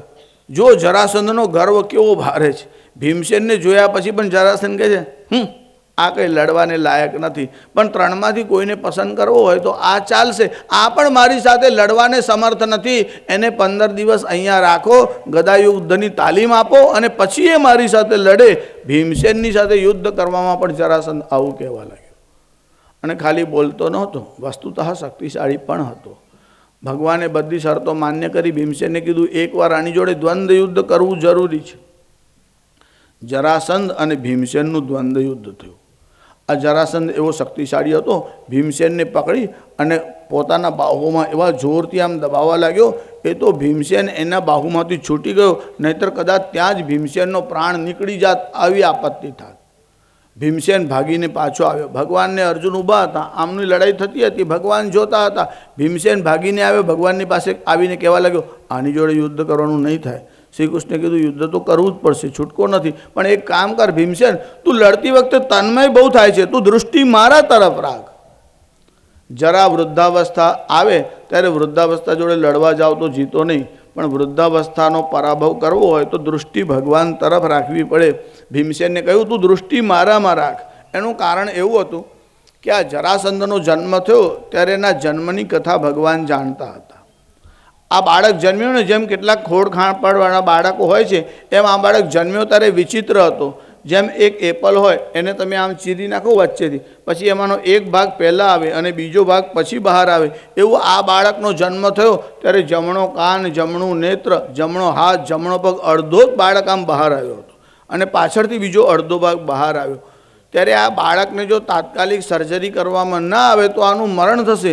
એટલે જરા નામની રાક્ષસીને બોલાવવામાં આવી. આ જરા નામની રાક્ષસી સર્જરીમાં બહુ નિપુણ હતી. તરતનો જન્મેલો બાળક હતો અને ત્યાંથી બહાર આવતા જ આપત્તિ થઈ હતી. એ કંઈ પહેલાંથી હતી નહીં અને ઉદરમાં લાંબા સમયથી 2 વિભાગથી હતો ને, બહાર આવતી વખતે જ આ બાળકના શરીરના વિભાગ થયા. આ જરા નામની રાક્ષસીએ આ બાળકને સાંધ્યો અને જરાએ સાંધ્યો એટલે એનું નામ થયું જરાસંધ. કેટલાક લોકો જરાસંઘ આવું બોલે છે, સંઘ નહીં સંધ. આ જરાસંધ, જરાએ સાંધ્યો એટલે વચમાંથી એને સાંધેલો હતો. ભગવાન શ્રી કૃષ્ણ આ જાણતા હતા.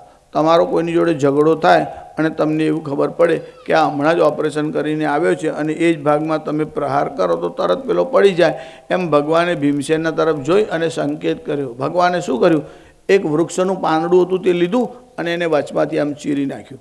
ચીરીને ભગવાને આમ શિવલિંગની આમ સંકેત કર્યો કે આને વચમાંથી ચીરી નાખ, કારણ કે વચમાંથી આ નબળો છે, સાંધેલો છે, ત્યાંથી જે ખલાસ થશે બાકી ખલાસ થાય નહીં. ભીમસેન શક્તિશાળી તો હતા, જરાસંધને ઉપાડ્યા, અંતરિક્ષમાં આમ ફેરવી અને જરાસંધને નીચે નાખ્યો. જરાસંધના એક પગ પર પોતાનો પગ મૂક્યો, બીજો પગ પકડી અને જરાસંધને ખેંચ્યો, વચમાંથી ચીરી નાખ્યો. પણ આ જરાસંધને ચીરીને ફેંક્યો તો પણ એ પાછો આમ ભેગો થઈ ગયો. ભગવાને સંકેત કર્યો હતો એ બેના વચ્ચે આમ શિવલિંગ બનાવીશ તો જ આ સંધાય નહીં, બાકી તો આ સંધાઈ જશે. પછી મૃત્તિકાથી માટીથી આમ શિવલિંગ બનાવ્યું. આ જરાસંધ જોડાયો નહીં, જરાસંધનો વધ થયો અને ભીમસેન અને અર્જુનને લઈ અને ભગવાન જરાસંધનો વધ કરીને પાછા આવ્યા. શ્રી બાલકૃષ્ણલાલ કી, સુખદેવજી મહારાજ કી જય, ભાગવત ભગવાન કી જય. આ દસમ સ્કંદમાં લક્ષ્મણાના વિવાહની કથા છે. દુર્યોધનની પુત્રીનું નામ લક્ષ્મણા હતું. એનો સ્વયંવર રાખ્યો હતો. ભગવાન શ્રી કૃષ્ણનો જામવતી સાથે વિવાહ થયો તે કથા તમને કહી. તે પછી પુત્ર પ્રાપ્તિ માટે ઉપમન્યુના આશ્રમમાં ભગવાન શ્રી કૃષ્ણ ગયા અને શિવની કૃપાથી જે પુત્ર પ્રાપ્ત થયો, શિવ અને અંબા, એટલે પુત્રનું નામ રાખ્યું શાંબ. આ શાંબ ભગવાનના જેવો સુંદર હતો, ભગવાનના જેવો પરાક્રમી હતો. આ સાંબનો જ્યારે જન્મ થયો ત્યારે સંબરાસુર નામનો રાક્ષસ એને ઉપાડી અને સમુદ્રમાં ફેંકી દીધો. પછી એકવાર માછીમારો આ માછલું પકડવા ગયા ત્યારે જે માછલી પેલા સાંબને ગળી ગઈ હતી તે જ માછલીને લઈને આવ્યા અને સંબરાસુર રાજાને ત્યાં, અસુરને ત્યાં જે રસોઈયો કામ કરતો હતો એના હાથમાં પેલો મત્સ્ય આવ્યો. જ્યારે મત્સ્યને ચીર્યો ત્યારે એમાંથી સાંબ બહાર આવ્યો. સાંબ એમાંથી બહાર આવ્યો ત્યારે દેવર્ષિ નારદ ત્યાં આવ્યા. આ સંબરાસુરને ત્યાં એક દાસી માયાવતી હતી, એ રતિ જ હતી. રતિ એટલે કામદેવના પત્ની. જ્યારે કામદેવ ભગવાન શંકરને બાળવા માટે ગયા ત્યારે આ કામદેવને ભગવાને બાળી નાખ્યો અને રતિ જે છે એને જોયું કે એના પતિનું મરણ થયું ત્યારે કહ્યું આ ફરીથી ભગવાન શ્રી કૃષ્ણને ત્યાં આવશે, એટલે એ રૂક્મિણીને ત્યાં સાંબને પ્રદ્યુમ્ન થઈને આવ્યા અને નારદે પરિચય કરાવ્યો. આ પ્રદ્યુમ્ન કામદેવ છે અને આ એની માયાવતી પત્ની છે. પછી ભગવાન અને રૂક્મિણીની હાજરીમાં દેવર્ષિ નારદ ત્યાં લઈ ગયા અને એ બાળકનો પરિચય કરાવ્યો. તે પછી આ સાંબના વિવાહની કથા આવી કે લક્ષ્મણાનો સ્વયંવર થયો અને શ્રી કૃષ્ણનો આ પુત્ર સાંબ એ ત્યાં વિવાહમાં જ્યાં સ્વયંવર રાખ્યો હતો ત્યાંથી લક્ષ્મણાને ઉઠાવી અને ભાગી ગયો. એટલે કૌરવોએ તેનો પીછો કર્યો એટલે 6 મહારથીઓ ગયા, કર્ણ વગેરે. એકલાની સાથે કોઈ લડી શકે એમ નહોતું, પણ 6 મહારથી ગયા.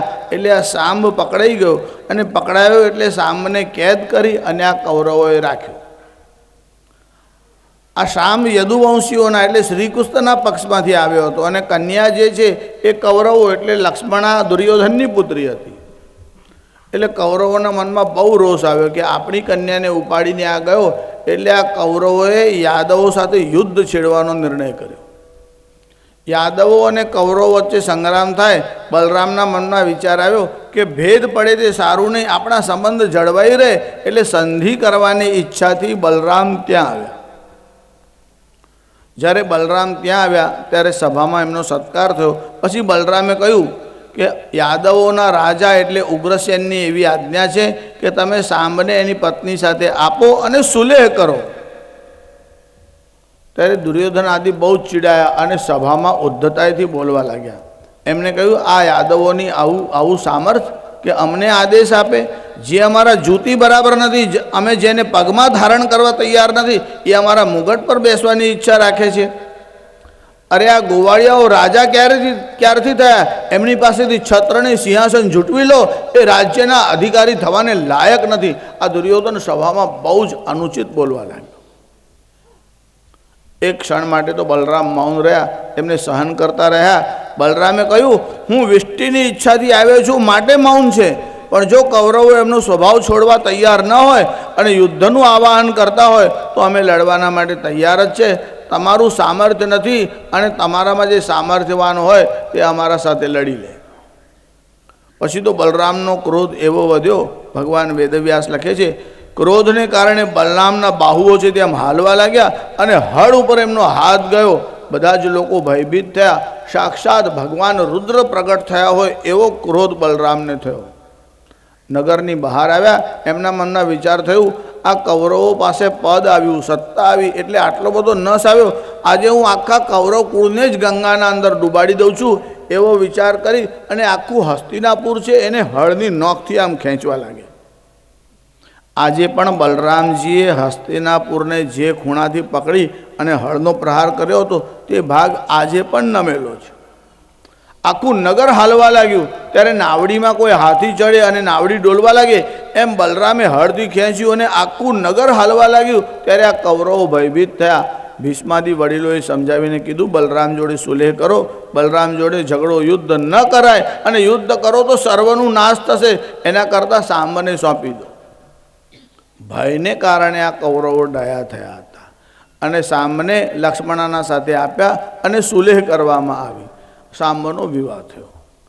આમ દસમ સ્કંદમાં ઘણા બધા ચરિત્રો છે. એમાં અત્યારે 2 કથાઓ મુખ્ય છે. એક તો પાંડવોનો રાજસુ યજ્ઞ અને પરમાત્માના પ્રિય સખા સુદામાનું ચરિત્ર. આ એના ઉત્તરાર્ધમાં 2 મુખ્ય કથાઓ છે. એમાં રાજસુ યજ્ઞ પાંડવોએ કર્યો ત્યારે સૌથી પહેલાં કોની પૂજા કરવી એના માટેનો એક પ્રશ્ન નિર્માણ થયો. ત્યારે બધાએ એવી સંમતિ આપી કે શ્રી કૃષ્ણની જ અગ્ર પૂજા કરવી જોઈએ। ત્યારે બાકી બધાને તો વાંધો નહોતો, પણ શિશુપાલે એમાં વાંધો ઉઠાવ્યો અને શિશુપાલે કહ્યું કે આ ગોવાળિયાઓ રાજા છે જ નહીં અને શ્રી કૃષ્ણની અગ્રપૂજા કેવી રીતે થઈ શકે। એટલે શિશુપાલે તેનો વિરોધ કર્યો। વિરોધ કર્યો તો ઠીક છે, શિશુપાલ શ્રી કૃષ્ણના માટે અપશબ્દ બોલવા લાગ્યો।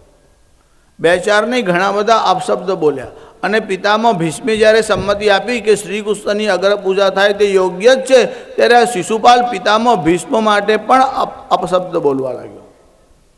આ શિશુપાલ કહેવા લાગ્યો, અરે આ ભીષ્મને કોણ કહે છે બ્રહ્મચારી છે, આ ભીષ્મ તો નપુંસક છે। એવું જ્યારે પિતામહના માટે બોલ્યો ત્યારે જેટલા પાંડવો ત્યાં બેઠા હતા બધા એક સાથે ઊભા થઈ ગયા। ભીમસેનના મનમાં એટલો બધો ક્રોધ આવ્યો કે હમણાં જ જઈને આ શિશુપાલને મારી નાખું। ભીમસેન પોતાની ગદા લઈ અને તે સભામાં જ આમ આગળ ધસવા લાગ્યા। પિતામહ ભીષ્મ એ સભામાં હાજર હતા। જ્યારે ક્રોધને કારણે ભીમ આમ આગળ ધસીને ગયો ત્યારે પિતામહ ભીષ્મે ભીમસેનનો આમ હાથ પકડ્યો। આટલી અવસ્થામાં પણ આવેશમાં આવેલા ભીમને ગદા સાથે પિતામહ ભીષ્મે જ્યારે પકડ્યો ત્યારે ભીમ એક ડગલું આગળ ખસી ન શક્યો, એવું સામર્થ્ય પિતામહ ભીષ્મનું હતું। ત્યારે પિતામહ ભીષ્મે ભીમને કહ્યું, ભીમ તું ઉઠીને જાય છે, આ બધાના મનમાં રોષ આવે છે, હું હમણાં જ આ સભામાં એને મારી નાખું એમ છું, પણ હું એના ઉપર હાથ કેમ ઉપાડતો નથી એ તને ખબર છે? ત્યારે પિતામહ ભીષ્મ શિશુપાલનો ઇતિહાસ કહે છે। દમઘોષ સુત, આ શિશુપાલ દમઘોષનો પુત્ર છે। જ્યારે એનો જન્મ થયો ત્યારે આ બાળક વિચિત્ર હતો। જેમ કેટલાક બાળકો ખોડ ખાંપણવાળા હોય, કોઈ 6 આંગળીવાળા હોય, એવો આ બાળક વિચિત્ર હતો। જ્યારે આ બાળકનો જન્મ થયો ત્યારે એને 4 હાથ હતા અને ત્રીજું નેત્ર હતું। આવા ભયાનક બાળકને જોઈ અને એની માતાના મનમાં બહુ ભય થયો। એમને મનમાં થયો આ કોઈ આસુરી બાળક છે, આ બાળક આવો વિકૃત કેમ દેખાય છે? એની માતાને બહુ ભય થયો। ત્યારે આકાશવાણી થઈ કે તમે ભયભીત ન થશો, આ બાળક જેની ગોદમાં જાય અને જેના ગોદમાં ગયા પછી એનું ત્રીજું નેત્ર અને હાથ અદૃશ્ય થાય એનાથી જ આ બાળકનો વધ થશે। ત્યારે આ વિચિત્ર બાળકને જોવા માટે બધા જ લોકો જવા લાગ્યા। ભગવાન શ્રી કૃષ્ણ પણ આ બાળકને જોવા માટે આવ્યા। શિશુપાલ અને ભગવાન મામા ફોઈના દીકરા થતા હતા। જ્યારે ભગવાન આ બાળકને જોવા ગયા અને કીધું આ બાળકને મારા હાથમાં આપો, જ્યારે શિશુપાળની માતાએ આ બાળકને શ્રી કૃષ્ણની ગોદમાં આપ્યો અને શ્રી કૃષ્ણની ગોદમાં જતાં જ એનું ત્રીજું નેત્ર અદૃશ્ય થયું અને પેલા 4 હાથ હતા એમાંથી 2 હાથ અદૃશ્ય થયા। ત્યારે ખાતરી થઈ કે આ બાળકનો વધ શ્રી કૃષ્ણના હાથથી જ થશે। એટલે શિશુપાલની માતાએ શ્રી કૃષ્ણને પ્રાર્થના કરી કે મારો બાળક કોઈ અપરાધ કરે તો એને ક્ષમા કરજે। ભગવાને કીધું 1 વાર નહીં, 99 વાર ક્ષમા કરીશ, 100 અપરાધ કરશે પછી હું એને માફ કરીશ નહીં। અને શિશુપાલ સભામાં અપશબ્દ બોલવા લાગ્યો। ભગવાન તો ખાલી ગણિત કરતા હતા, કારણ એની માતાને વચન આપ્યું હતું કે એના 99 અપરાધ માફ કરીશ। એટલે શિશુપાલ બોલતો ગયો। ભગવાન ખાલી ગણતા હતા, 100 થાય એની રાહ જોતા હતા। પિતામહ ભીષ્મે જ્યારે ભગવાન શ્રી કૃષ્ણના ગુણાનુવાદ ગાયા, શિશુપાલ તને ખબર છે આ શ્રી કૃષ્ણનું સામર્થ્ય કેવું છે? અરે એને બકાસુરનો વધ કર્યો, અઘાસુરનો વધ કર્યો। શ્રી કૃષ્ણે એટલા બધા રાક્ષસોનો વધ કર્યો છે, તને શ્રી કૃષ્ણના પરાક્રમની ખબર નથી? શકટાસુરને કેટલી નાની અવસ્થામાં જ ભગવાને પાદ પ્રહારથી શકટાસુરનો વધ કર્યો હતો। ત્યારે આ શિશુપાલ ગર્વિષ્ઠ હતો। ભીષ્મને કહેવા લાગ્યો, ઓ ભીષ્મ, તું આ ગોવાળિયાને સ્તુતિ કરે છે? એને કયું પરાક્રમ કર્યું હતો મને કહે? અઘાસુરનો વધ કર્યો? અઘાસુર તો અજગર હતો। એ તો મદારીઓ પણ અજગરને સર્પને લઈને ફરે છે, પરાક્રમી થઈ જતા નથી। બીજા કોનો વધ કર્યો? બકાસુરનો? અરે બકાસુર તો પક્ષી છે, બગલો તો પક્ષી છે અને પારધીઓ પણ પક્ષીનો સ્વીકાર કરે છે, એમાં પરાક્રમ શું કર્યું? પાદેન શકટમ ભીષ્મ, ઓ ભીષ્મ, તમારું એવું કહેવું છે કે આને ચરણ વડે શકટને ઉલટાવી દીધું હતું? ગાડું તો જળ હોય છે, કોઈ જળ પદાર્થને તોડી આવે, બગલાને અજગરને મારી આવે, એમાં પરાક્રમી નથી। હવે હું શિશુપાળ સામે છું, મારી સામે એ પરાક્રમ દેખાડે। ભગવાન તો રાજ જોતા હતા। વિશ્વના દુનિયાભરના રાજાઓ ત્યાં ભેગા થયા હતા। 99 અપશબ્દ બોલ્યા ત્યાં સુધી ભગવાન મૌન રહ્યા। 100મી વાર જ્યારે બોલવા થયો ભગવાન સભામાં ઊભા થયા, પોતાના સુદર્શન ચક્રને યાદ કર્યું। સુદર્શન ચક્ર ત્યાં આવ્યું અને ભગવાને શિશુપાલના તરફ છોડ્યું। આ સુદર્શન ચક્ર ગયું, શિશુપાલનો શિરચ્છેદ કર્યો અને સુદર્શન ચક્ર ભગવાનની પાસે પાછું આવ્યું। જો શિશુપાલનો શિરચ્છેદ થયો પછી એના શરીરમાંથી એક દિવ્ય જ્યોતિ નીકળી અને શ્રી કૃષ્ણમાં આવી અને સમાઈ ગઈ. ભગવાન જેને મારે એને પણ તારે છે.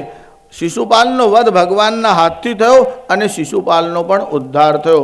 તમે કોઈ પણ રીતે ભગવાનનું ભજન કરો તો તમારી સદગતિ ઉદ્ધાર થાય જ છે. ગોપ્ય કામાદ ભયાદ કંસ, ગોપીઓ કામનાથી ભસતી હતી તો પણ સદગતિને પ્રાપ્ત થઈ. ભયાદ કંસ, કંસ ભયને કારણે શ્રી કૃષ્ણનું સ્મરણ કરતો હતો, કંસની પણ સદગતિ થઈ. દ્વેષાત ચેદ્યાદયો નૃપા, ચેદી નરેશ શિશુપાળ દ્વેષથી શ્રી કૃષ્ણને યાદ કરતો હતો તો પણ એની સદગતિ થઈ. તાત્પર્ય એવું, ગમે તે ભાવથી ભગવાનને ભજો તો સદગતિ થાય જ છે. શિશુપાલનો ઉદ્ધાર કર્યો. બધાએ ભગવાનના ઉપર પુષ્પવૃષ્ટ કરી ભગવાનનો જય જયકાર કર્યો. શ્રી બાલકૃષ્ણલાલ કી.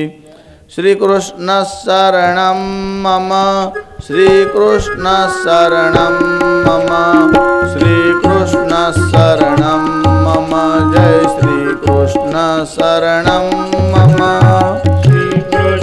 શરણમ મમ, શ્રી કૃષ્ણ શરણમ મમ, શ્રી કૃષ્ણ શરણમ મમ, જય શ્રી કૃષ્ણ શરણમ મમ. ભાગવત ભગવાન કી જય. શ્રી સુખદેવજી મહારાજ કી. નમઃ પાર્વતી પતય. હર હર મહાદેવ. આ દસમ સ્કંદમાં ભગવાનના પ્રિય સખા સુદામાનું ચરિત્ર છે. આ સુદામા અને શ્રી કૃષ્ણ બંને ગુરુકુલમાં એટલે સાંદીપનીને ત્યાં અવંતી, જેને આપણે આજે ઉજ્જૈન કહીએ છીએ, ત્યાં સાથે ભણતા હતા. જો મિત્રની કથા ભાગવતજીમાં આવે છે અને બીજી એક કથા મહાભારતમાં આવે છે. મૈત્રી કેવી હોય અને એની પરીક્ષા ક્યારે થાય છે, તુલસીદાસજી લખે છે આ 4 વસ્તુની પરીક્ષા આપત્તિમાં થાય છે. ધીરજ ધર્મ મિત્ર અરુ નારી, આપદ કાલ પરીખ્યહું ચારી. આપત્તિમાં આ 4ની પરીક્ષા થાય છે. ધીરજ, તમારામાં ધૈર્ય કેવું છે. ધર્મ, તમારી ધર્મ માટેની નિષ્ઠા કેવી છે. ધીરજ ધર્મ મિત્ર, તમારો મિત્ર વાસ્તવિક કોણ છે. અરુ નારી અને પત્ની, આની પરીક્ષા આપત્તિમાં થાય છે. તમારું જ્યાં સુધી સંપત્તિ હોય, સુવિધા હોય ત્યાં સુધી પત્ની અનુકૂળ રહે, પણ આપત્તિ કાળમાં પણ પત્ની સાથ આપે ત્યારે જ એની પરીક્ષા થાય છે. પત્નીના લક્ષણ કયા છે શાસ્ત્રકારોએ? કે ભાર્યા ષાડગુણ્યવતી હલોકે, આ 6 ગુણથી યુક્ત પત્ની હોવી જોઈએ. કાર્યેષુ મંત્રી, કાર્ય કરવામાં મંત્રીના જેવી હોય. કાર્યેષુ મંત્રી કરણેષુ દાસી, કામ કરવામાં દાસીની જેમ સ્ફૂર્તિ રાખે. કાર્યેષુ મંત્રી કરણેષુ દાસી, ભોજ્યેષુ માતા, જમાડતી વખતે માની જેમ પ્રેમથી જમાડે. તો શાસ્ત્રીજી પત્ની પ્રેમથી નથી જમાડતી? ના, જમાડે જ છે. અને મા કરતાં કદાચ વધારે પ્રેમથી પણ જમાડતી હોય, ખાલી જમાડવાનો ઢંગ થોડો બદલાઈ જાય. મા પીરસતી હોય તો આમ બીતા બીતા મૂકે. દીકરા લેને એને મનમાં બીક લાગે, આ હમણાં ગુસ્સો કરશે, આ હમણાં ગુસ્સો કરશે, એટલે જરા ડરતા આપે. આને બીક લાગે જ નહીં. આ તો આમ વેડમી આવવા દે, એટલે રિંગ આવતી હોય ને ગ્રાઉન્ડમાં, મેં ખાવને આવે બહાર જાવતા તો ઘણું ઈચ્છા આવો છો. ખાવને હા કહે છે, ના કહે છે, જુએ જ નહીં, ખાલી આમ આવે જ ફટાફટ. ખાલી ઢંગ બદલાઈ જાય, બાકી તો હોય તો પ્રેમથી જ છે. પણ શાસ્ત્રોમાં એવું લખ્યું છે માતૃ હસ્તેષુ ભોજનમ, ભોજનનો આનંદ તો માતાના હાથથી જ હોય છે. હવે આજકાલ બધાને આવે છે કે નહીં એવું મારાથી કહેવાય નહીં. બાકી એક ભાઈ આમ બહારથી આવ્યો, જમવા માટે બેઠો, દાળ ભાત કઢી વેડમી આમ બધું બનાવેલું. પછી જમતા આમ એની માતાને પણ જોવા લાગ્યો અને કહેવા લાગ્યો, આ કઢી કેવી પાતળી બનાવી છે. એની મા કહે છે, બેટા તારી વહુએ બનાવી છે.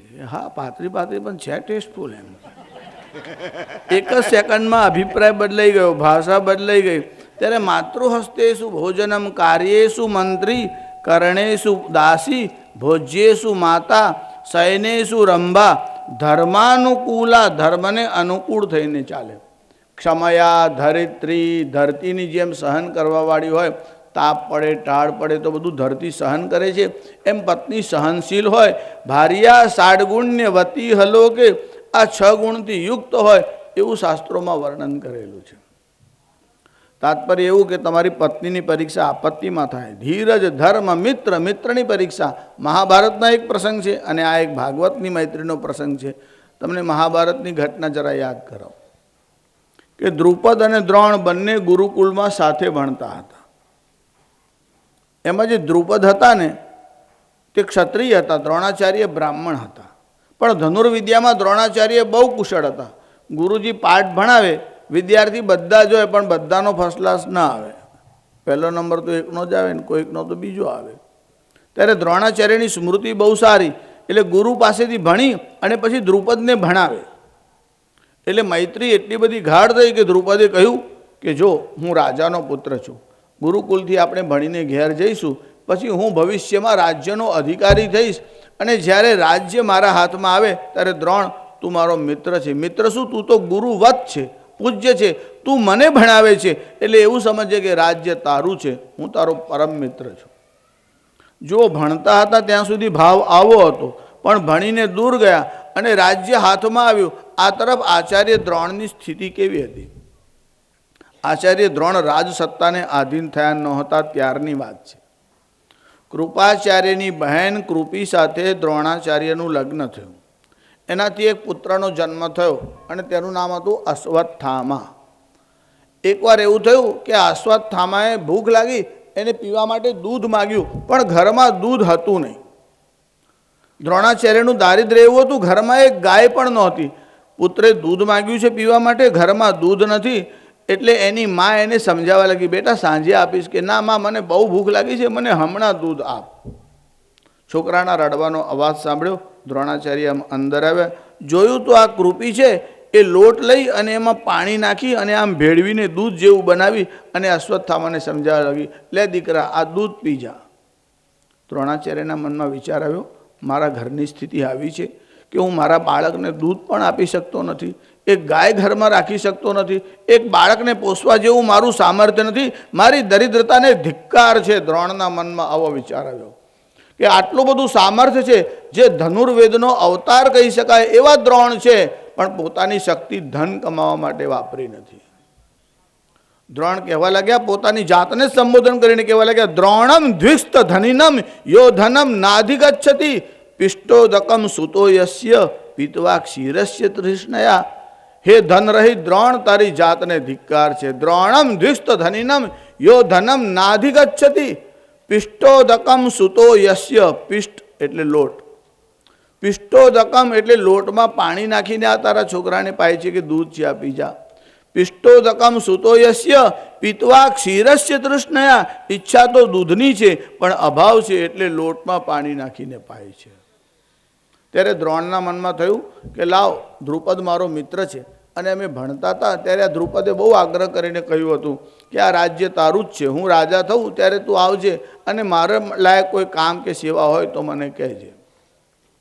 પોતાના મિત્રની સ્મૃતિ થઈ આવી અને દ્રોણાચાર્ય દ્રુપદને મળવા માટે ગયા. જ્યારે દ્રુપદને મળવા માટે ગયા, જો વિદ્યાર્થી અવસ્થામાં ભણતા હતા, હવે તો રાજા થયા. સત્તાનો નશો કેવો હોય છે? સત્તા અને ધન આ બેનો નશો એવો છે કે એનો ધુમાડો આંખમાં જાય પછી વિવેક રહેતો નથી.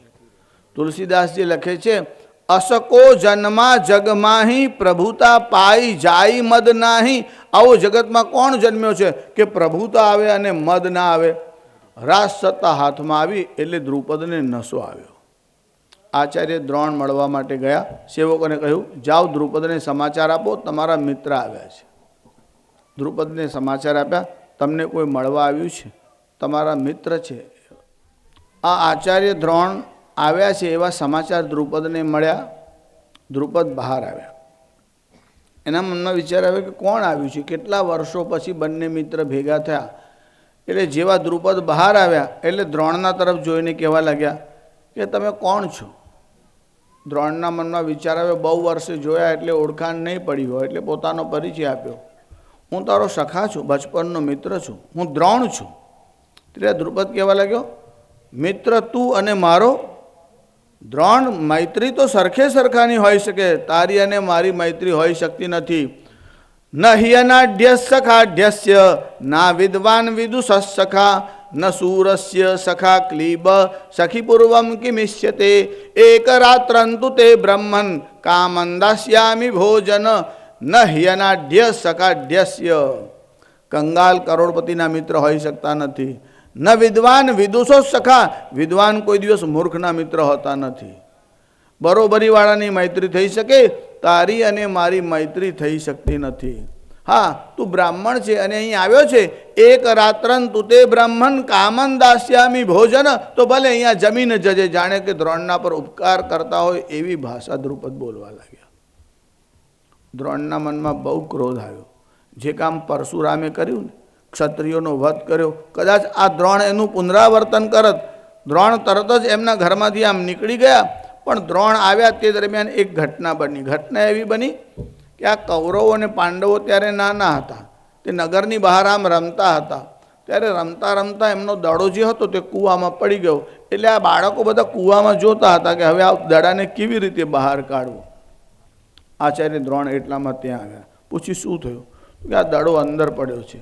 આચાર્ય દ્રોણ તો ધનુર્વિદ્યામાં કુશળ હતા. તરત જ એમને બાણ એવી રીતે છોડ્યા કે પેલો દડો બહાર આવ્યો. આ છોકરાઓને આશ્ચર્ય થયું કે આવી સરસ વિદ્યા આમની પાસે છે. એમને રાજ્યમાં આવી અને ભીષ્મ પિતામહને કહ્યું, કોઈ એક બ્રાહ્મણ આવ્યો હતો, અમે રમતા હતા અને દડો અંદર પડ્યો, એને કાઢી આપ્યો. ભીષ્મ પિતામહને ખાતરી થઈ ગઈ આચાર્ય દ્રોણ જ હોઈ શકે, બીજું કોઈ હોઈ ન શકે. આ ભરદ્વાજના પુત્ર જ છે, અહીંયા કેવી રીતે આવ્યા? ભીષ્મ પિતામહ ગયા, બધી પરિસ્થિતિથી વાકેફ થયા. એમને ખબર પડી કે દ્રુપદ અને દ્રોણના વચ્ચે આવો સંઘર્ષ થયો. દ્રુપદે દ્રોણનો અનાદર કર્યો. પિતામહ ભીષ્મ સત્કાર કરી અને દ્રોણને લઈ ગયા. કહ્યું, આ બાળકોને આપ શિક્ષા આપો તો અમારું સદભાગ્ય. આગ્રહ કરી અને દ્રોણાચાર્યને લઈ ગયા. જોકે દ્રોણાચાર્યની સ્થિતિ ખરાબ થઈ હતી, તેમાં સમાજ જવાબદાર છે. પણ વેદવ્યાસ લખે છે કે અહીંયા સ્થિતિ કેવી બદલાઈ કે આચાર્ય દ્રોણ જે હતા એ બ્રાહ્મણ હતા અને સામે ચાલીને રાજકુમારોને ભણાવવા માટે ગયા. બાકી જેને ભણવું હોય તે આવશે, સામે ચાલીને જવાની જરૂર નહોતી. પણ આચાર્ય દ્રોણ ગયા. પછી આ વિદ્યાર્થીઓને ભણાવ્યા. વિદ્યાર્થીઓ મોટા થયા, વિદ્યા શીખી લીધી. એટલે આચાર્ય દ્રોણે કીધું કે ગુરુ દક્ષિણા આપવાનો સમય છે. એટલે કૌરવ પાંડવ બંને તૈયાર થયા. ગુરુદેવ, તમે જે માગો તે અમે આપીશું. ત્યારે દ્રોણાચાર્યે કીધું, મારી એવી ઈચ્છા છે કે દ્રુપદને બાંધીને મારી સામે લાવો. ત્યારે પહેલાં કૌરવોને મોકલવાનો વિચાર કર્યો. આ દ્રુપદ અતિરથી યોદ્ધા છે, ગમે તેનાથી જીતી શકાય નહીં. દુર્યોધન આદિ કૌરવો ત્રાસીને પાછા આવ્યા અને પછી પાંડવો ગયા છે. એટલે ભીમસેન આવ્યા. યુધિષ્ઠિરને કહે છે, તમારું બધાનું કામ નથી, હું અને ભીમસેન, હું ને અર્જુન બે જઈએ છીએ, તમે બધા બેસો, અમે દ્રુપદને બાંધીને લઈ આવે છે. યુધિષ્ઠિરે કીધું, ના, હું સાથે આવીશ. ભીમસેને કીધું, મોટાભાઈ તમારું કામ શું? આટલા કામ માટે તમારે કષ્ટ ન લેવું. યુધિષ્ઠિર કહે છે કે ગુરુની આજ્ઞા એવી છે કે દ્રુપદને જીવતો લાવો, તું એકલો જાય તો અનર્થ થાય, મારે સાથે રહેવું જ પડે. અને તેથી યુધિષ્ઠિર સાથે ગયા. જુઓ, આ પાંચેય ભાઈઓ ગયા. અર્જુન પરાક્રમી હતો. ભીમસેન અને અર્જુન બંને ગયા. બહુ ઘમાસાન યુદ્ધ થયું. રથમાં બેઠા હતા. ભીમસેને પોતાની ગદા ઉપાડી. દ્રુપદ પણ અતિરથી યોદ્ધા હતા. દ્રુપદનો રથ સામે આવ્યો. ભીમસેન પોતાના રથમાંથી કૂદ્યા અને ગદાનો આમ પ્રહાર કર્યો. દ્રુપદ રથમાંથી કૂદી ગયા અને આખો રથ ભૂમિમાં ભેગો થઈ ગયો. જો દ્રુપદ ન કૂદ્યા હોત તો દ્રુપદનો પ્રાણ ત્યાં જ નીકળી ગયો હોત. આ દ્રુપદને ભીમ અને અર્જુને પકડ્યો અને રથ સાથે બાંધી અને આચાર્ય દ્રોણની પાસે લઈ આવ્યા. જ્યારે દ્રોણની સામે લાવીને ઊભા રાખ્યા ત્યારે દ્રોણે કીધું, ન હિયનાઢ્ય સખાઢ્યસ્ય ના વિદ્વાન વિદુષ સખા. દ્રુપદ, તને યાદ છે તું કહેતો હતો કે સુરવીરોની મૈત્રી હિજડાઓ જોડે હોઈ શકતી નથી. તારી ને મારી મૈત્રી હોઈ શકતી નથી. તારી સુરવીરતા મેં જોઈ છે. મારા શિષ્યોની સામે તો પહેલાં જીતીને દેખાડ. હજુ તો દ્રોણે શસ્ત્ર હાથમાં લીધું જ નથી. અને દ્રુપદના મનમાં પસ્તાવો તો થયો, પણ દ્રુપદે વિચાર કર્યો કે આ ક્ષણ પસ્તાવો કરવાનો નથી. એટલે દ્રુપદે કીધું કે બે જણા લડે તો બંનેનો વિજય થઈ શકતો નથી, એકાદ જણ તો હારે, એવું બને જ. આ કંઈ ક્રિકેટ થોડી છે કે મેચ ડ્રો, બેવ જીતી ગયા ને બેવ હારી ગયા, એવું ન થાય. આમાં તો યુદ્ધમાં તો એક જ જણ જીતે, કોઈકનો પરાજય તો થાય. મારો પરાજય થયો, પણ દ્રોણ તમારા પિતાને ત્યાં રાજપુત્રો ભણવા આવતા હતા, તમે રાજપુત્રોને સામે ચાલીને ભણાવવા માટે ગયા, તમારા બ્રાહ્મણત્વનું અધપતન થયું છે. આ ટ્યુશનનો આરંભ પહેલીવાર અહીંયાથી થયો કે આચાર્ય દ્રોણ સામે ચાલીને ભણાવવા ગયા. બાકી શિક્ષકો ટ્યુશન આપવા ઘેર નહોતા જતા, જેને ભણવું હોય તે મારી પાસે આવે. બ્રાહ્મણત્વનું અધપતન થયું છે. બ્રાહ્મણોનો પ્રભાવ કેવો હતો? બ્રાહ્મણો કોઈ દિવસ કોઈની પરવા રાખતા નહીં. એટલું જ નહીં, આ બ્રાહ્મણોનું સામર્થ્ય કેવું છે? જે આ જગતને તણખલા જેવું સમજે છે. નિસ્પૃહસ્ય તૃણમ જગત, જે બ્રાહ્મણ નિસ્પૃહી છે તે આ જગતને તણખલા જેવું સમજે છે. એ રાજાઓની પણ પરવા કરતો નથી. પેશવાઓના સમયની ઘટના છે. તમે લોકોએ પેશવાઓનું નામ સાંભળ્યું છે મરાઠાવાડમાં. ત્યારે આ પેશવાઓના સમયમાં એ પેશવાને ત્યાં એમના પિતૃઓનું શ્રાદ્ધ હતું. ત્યારે શ્રાદ્ધમાં વેદનિષ્ઠ બ્રાહ્મણને જમાડો, એનું પુણ્ય વિશેષ કહ્યું છે. જે દશગ્રંથિ બ્રાહ્મણ હોય, વેદોનો જ્ઞાતા હોય, એવા બ્રાહ્મણને જમાડો અને 100 બ્રાહ્મણને જમાડો. હા, છે કઈ સૂચના? હા, તો એવા દશગ્રંથિ બ્રાહ્મણને જમાડવાનો એક વિશેષ મહિમા છે. ત્યારે એવા એક બ્રાહ્મણને ત્યાં પેશવા ગયો અને પોતાના મંત્રીને સાથે લઈને ગયો. કીધું કે આપણે આ જ બ્રાહ્મણને ખાસ જમાડવો છે. એ હા ના કરે તો એને દક્ષિણા આપજો, પણ એને લાવ. એટલે મંત્રીને લઈ અને પેશવા પેલા બ્રાહ્મણને ત્યાં ગયા. કીધું પેશવાના પૂર્વજોનું શ્રાદ્ધ છે, તમારે ભોજન માટે આવવાનું છે. પેલા બ્રાહ્મણે કહ્યું મધ્યાહન પહેલાં મારાથી અવાય નહીં, કારણ હું મારા કામમાંથી નિવૃત્ત ન થઉં, એટલે મધ્યાહનનો સમય હોય તો મને ફાવે, આટલું જલ્દી મારાથી નહીં અવાય. ત્યારે પેલાએ કીધું કે 5000 રૂપિયા તમને દક્ષિણા આપશે. પેલા બ્રાહ્મણે કીધું એ વાત સાચી, પણ મારાથી નહીં અવાય.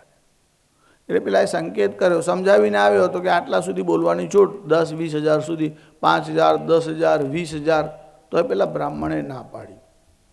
હવે મંત્રીને તો જેટલી સીમા કીધી હતી ત્યાં સુધી પૂછ્યું. પછી પેશવા જાતે હતા એટલે એમણે ઈશારો કર્યો, હજુ વધારે કહેવાતો ને. એટલે કીધું 40,000 રૂપિયા દક્ષિણા આપશે. આ શાસનના નહીં, હા, આ ફુગાવાના સમયના નહીં, તે દિવસની વાત છે. 40,000 રૂપિયા આપવાનું કીધું તો પણ ના પાડી. પછી પેલો મંત્રી હતો ને તે ચીડાઈ ગયો અને પેલો મંત્રી કહેવા લાગ્યો, અરે ભટ્ટા, એટલે ઓ બામણા, તને 40,000 આપનાર કોઈ મળશે નહીં, નાના શું કરે છે? ત્યારે પેલા બ્રાહ્મણે કીધું 40,000 આપનાર મારી સામે બેઠો છે, એને પૂછો, કોઈ ના કહેનાર મળશે નહીં. મારું કર્મ છોડી અને હું આવીશ નહીં. બ્રાહ્મણે ના પાડી. નિસ્પૃહસ્ય તૃણમ જગત, જે નિસ્પૃહી છે એને આ જગત તણખલા જેવું છે, એને કોઈ ખરીદી શું શકે? આવું સામર્થ્ય આ આચાર્ય દ્રોણ હતા. તેમણે દ્રુપદની સામે જોઈને કહ્યું કે ભલે હું રાજકુમારોને ભણાવવાને માટે આવું છું, પણ તારું રાજ્ય મેં જીતી લીધું છે, કેમ કે તારો પરાભવ થયો છે. હવે આ તારું રાજ્ય એમાંથી અડધું તને પાછું આપું છું.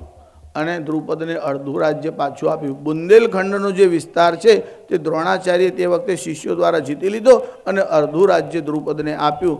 પણ મૈત્રીના નામે દ્રુપદે આવો દુર્વ્યવહાર કર્યો. એક મૈત્રી આ છે અને બીજા એક મિત્રનું લક્ષણ ભાગવતજીમાં છે. ભગવાનના પરમ સખા અને પરમ મિત્ર જે ગુરુકુળમાં સાથે ભણતા હતા. એકવાર એવો પ્રસંગ બન્યો, ગુરુકુળમાંથી આવ્યા પછી ઘણો સમય પસાર થયો, સુદામાજીનો વિવાહ થયો. સુદામાના પત્નીનું નામ ભાગવતજીમાં લખ્યું નથી, પણ અન્ય ગ્રંથોમાં એવું આવે છે કે એમના પત્નીનું નામ સુશીલા હતું. સુદામાનો વિવાહ થયો. બંને પતિ પત્ની આનંદથી રહેવા લાગ્યા. વૈદિક ધર્મનું બરાબર સુદામા પાલન કરતા. એમનું એક વ્રત હતું, અયાચક. અયાચક એટલે યાચના ન કરવી, એવું એમનું વ્રત હતું. આટલું દારિદ્ર્ય હોવા છતાં સુદામાએ કોઈની પાસે યાચના કરી નથી. રોજ સત્સંગ કરતા. એમના પત્નીનું નામ સુશીલા, જેનું શીલ સુંદર છે, ચારિત્ર સુંદર છે, એવા સુશીલા પણ નિસ્પૃહી હતા. કેટલી વાર સુદામા શ્રી કૃષ્ણની વાત કરે ત્યારે એમના મનમાં વિચાર આવ્યો કે એમના મિત્રના ગુણાનુવાદ તો બહુ ગાય છે, પણ કોઈ દિવસ મળવા તો જતા નથી. એકવાર સુશીલાએ યાદ કર્યું કે તમે શ્રી કૃષ્ણના ગુણાનુવાદ બહુ ગાઓ છો, પણ કોઈ વાર મળવા તો જતા નથી. સુદામા કહે છે, મારી ઈચ્છા પણ થાય છે કે હું મળવા માટે જાઉં. મનમાં વિચાર કર્યો, લાવ શ્રી કૃષ્ણને મળવા માટે જાઉં. પણ મિત્રને ત્યાં જવું હોય તો ખાલી હાથે જવાય નહીં, કંઈક ભેટ સોગાદ લઈને જવાય, ભલે સામર્થ્ય અનુસાર લઈ જવાય. સુશીલાને કહ્યું, મારી ઈચ્છા છે હું કાંઈ લઈને જાઉં, પણ વ્રત એવું છે કોઈની પાસે માગવું નહીં, પણ પરમાત્માને ત્યાં જવું છે ભગવાનના માટે. એટલે બાજુમાંથી 4 મુઠ્ઠી તંદુલ પૌવા માગીને લાવ્યા છે. બાંધી અને સુદામાને આપ્યા. જ્યારે સુદામાને આપ્યા, સુદામા પ્રસ્થાન કરવા લાગ્યા. જ્યારે સુદામા ઘરની બહાર નીકળ્યા ત્યારે સુશીલા પણ બહાર આવ્યા. સુદામા દરિદ્ર બ્રાહ્મણ હતા. એક પોતળી પહેરેલી હતી, એ પણ આમ ટૂંકી ઘૂંટણ સુધીની જ હતી. ઉપર ઓઢવા માટે તો ખેસ કે વસ્ત્ર હતું જ નહીં. એક જનોઈ છે, એક લાકડી આમ હાથમાં છે. સુદામા બહાર નીકળ્યા એટલે એમના પત્ની બહાર સુધી વળાવવા માટે આવ્યા. તે દિવસે પોરબંદરથી દ્વારકા સુધી જવાનું અને કોઈ વાહન નહીં, સાધન નહીં, ચાલીને જવાનું. એક તો ઉપવાસને કારણે શરીર દુર્બળ, સાધનનો અભાવ, ચાલવાનું સામર્થ્ય કેટલું, અવસ્થા પણ હતી. એટલે મનમાં વિચાર કરવા લાગ્યા, આ ક્યારે દ્વારકા પહોંચશે. સુદામા બહાર આવ્યા. એમના પત્નીએ બહાર આવી સૂર્યનારાયણને પ્રાર્થના કરી. સૂર્યનારાયણની જે પૂજા કરે, મેં તમને કહ્યું આરોગ્યમ ભાસ્કરાદ ઈચ્છિત, એનું હેલ્થ સારું રહે. સુશીલાએ સૂર્યનારાયણને પ્રાર્થના કરી, મારા પતિનું સ્વાસ્થ્ય સારું રાખજો, એ દ્વારકા સુધી ચાલીને જવાના છે. એમના શરીરમાં એવું સ્વાસ્થ્ય સુદૃઢ થાય, શરીર એટલું દૃઢ રહે કે દ્વારકા સુધી સારી રીતે ચાલી શકે. સૂર્યનારાયણને પ્રાર્થના કરી અંદર આવ્યા. સુદામા ચાલવા લાગ્યા. થોડેક દૂર ગયા, જરાક થાક થયો. મનમાં વિચાર કર્યો, લાવ વિશ્રામ કરું અને પછી આગળ ચાલું. એટલે એક વૃક્ષના નીચે આમ આરામ કરવા બેઠા. જરાક થાક ખાવા બેઠા. એક તો ક્ષુધા એટલે ભૂખ તો હતી અને થાક લાગતો. જ્યાં વૃક્ષને અલેડીને બેઠા એમાં આંખ મીચાઈ ગઈ, થોડીક ઊંઘ આવી ગઈ. જો જીવ સૂઈ જાય છે, ભગવાન કોઈ દિવસ સૂતા નથી. આપણે એવું કહીએ છીએ દેવ ઉઠી 11 દેવ ઉઠ્યા. દેવ ઉઠતા નથી, દેવ તો ઉઠેલા જ હોય છે. આ તો ભગવાનની લીલા હોય છે. જો ભગવાન સૂઈ જાય તો આ બધા જગતનું અને જીવોનું શું થાય? તમે બસમાં સૂઈ જાઓ તો ચાલે, ડ્રાઈવર સૂઈ જાય તો શું થાય? જેને ચલાવવાની છે એને તો જાગતા જ રહેવું પડે. ભગવાન સૂઈ જાય તો આ જગતનો વ્યવહાર કેમ ચાલે? સુદામા સૂતા હતા પણ ભગવાન તો સાવધાન હતા. ભગવાને શું કર્યું? સુદામાને ઉપાડ્યા અને દ્વારકા નગરની બહાર એક વૃક્ષની નીચે સુદામાને મૂકી દીધા. સુદામા જાગ્યા, આંખ ખોલી જોયું તો કંઈ નગર જુદું જ દેખાયું. બધાને પૂછ્યું, આ કયું નગર છે? તો કહે છે, આ તો દ્વારકા છે. સુદામા વિચાર કરવા લાગે, હું આટલું બધું ક્યારે ચાલ્યો? જીવ 4 ડગલા પણ ચાલે ને તો ભગવાન 4 કદમ નહીં 4 કોસ ચાલવા તૈયાર છે. એકવાર જીવ ગતિ કરે તે આવશ્યક છે. સુદામા પરમાત્માને મળવાની ઈચ્છાથી નીકળ્યા અને ભગવાને ઉપાડી અને દ્વારકા નગરની બહાર રાખ્યા. આંખ ખોલતા જ લોકોએ કહ્યું, આ તો દ્વારકા નગર છે. બધાને પૂછવા લાગ્યા, શ્રી કૃષ્ણનું ધામ ક્યાં છે? શ્રી કૃષ્ણનું ધામ ક્યાં છે? બધાએ કીધું, આ જે મોટી હવેલી દેખાય છે તે શ્રી કૃષ્ણની છે. અને શ્રી કૃષ્ણનું ઘર પૂછતા સુદામા ત્યાં આવ્યા. જ્યાં મહેલની બહાર આવીને સુદામા ઊભા રહ્યા. મહેલની બહાર એક ચોકીદાર ઊભો હતો. બ્રાહ્મણને જોયો એટલે પૂછ્યું કે બ્રાહ્મણ દેવતા કોનું કામ છે? કે મારે શ્રી કૃષ્ણને મળવું છે. ભગવાને ચોકીદારને છૂટ આપેલી, કોઈ બ્રાહ્મણ આવે, સાધુ આવે, સંન્યાસી આવે, એમનો સત્કાર કરવો, જે માગે તે આપવું અને સાંજે ખર્ચમાં ચોપડામાં લખાવી દેવું કે આટલો આટલો ખર્ચ થયો છે. પણ તે દાડે એવી છૂટ આપવામાં આવે, આજે ના આવે. આજે આપે જુદું, ચોપડામાં લખાવે જુદું. આજ તો વ્યવહાર બદલાઈ ગયો છે, એટલે તમારે સાવધાન રહેવું પડે. પણ આ ચોકીદાર બધા પ્રામાણિક હતા. જેટલો ખર્ચ કર્યો હોય એટલું જ લખાવે.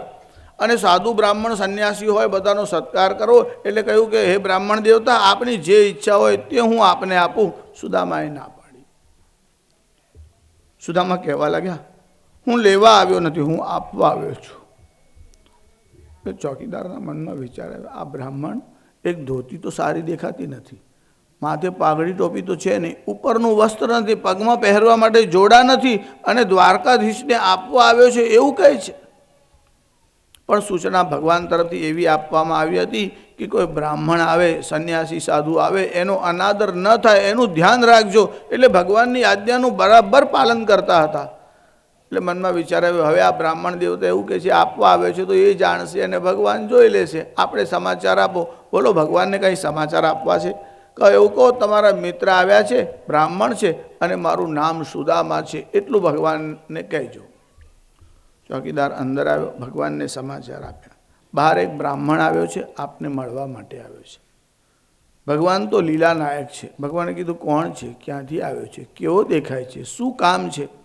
ત્યારે પેલાએ આ જે બ્રાહ્મણ આવ્યો હતો તેનું વર્ણન કરીને કીધું કે બધાને તમારું નામ પૂછતો આવ્યો છે, એડ્રેસ તમારું જ પૂછે છે. પૂછત દીન દયાલ કો ધામ, દીન દયાલ શ્રી કૃષ્ણનું ધામ કયું છે એવું પૂછતા બધાને આવ્યો છે. કેવો દેખાય છે? કે શીશ પગાન જઘા તન મેં, માથા ઉપર પાઘડી નથી, પહેરવા માટે વસ્ત્ર નથી, ઉઘાડું શરીર છે. કે શીશ પગાન જઘા તન મેં, કોને ખબર ક્યાંથી આવ્યો છે. ધોતી પહેરી છે એ પણ ઘૂંટણ સુધીની છે અને એ પણ ફાટેલી છે. કે ધોતી ફટી સી લટી દુપટ્ટી ઓર પાવ ઉપાહન કો નહીં રામા, પગમાં પહેરવા માટે પાદુકા નથી, એક ધોતી છે એ પણ ફાટેલી છે, શરીરથી દુર્બળ છે. અને પૂછત દીન દયાલ કો ધામ બતાવત આપનો નામ સુદામા, દીન દયાલ કા ધામ કહા હૈ, અને નામ પૂછ્યું તો કે મારું નામ સુદામા છે. 3 અક્ષર કાનમાં પડતા ભગવાન સિંહાસન ઉપરથી ઊભા થઈ ગયા. ભગવાન દોડીને બહાર આવ્યા છે. સુદામાની દૃષ્ટિ પડી છે, બંનેની એકબીજા ઉપર દૃષ્ટિ પડી. ભગવાનના મનમાં થયું સુદામાને આલિંગન આપું. સુદામાને થયું કે હું ભગવાનને મળું. બંને તરફથી બંને દોડવા લાગ્યા. ભગવાન નીચે ઉતરવા લાગ્યા, સુદામા સીડીઓને ચલવા લાગ્યા. બંને જણા કેટલા વર્ષો પછી બંનેનું મિલન થયું.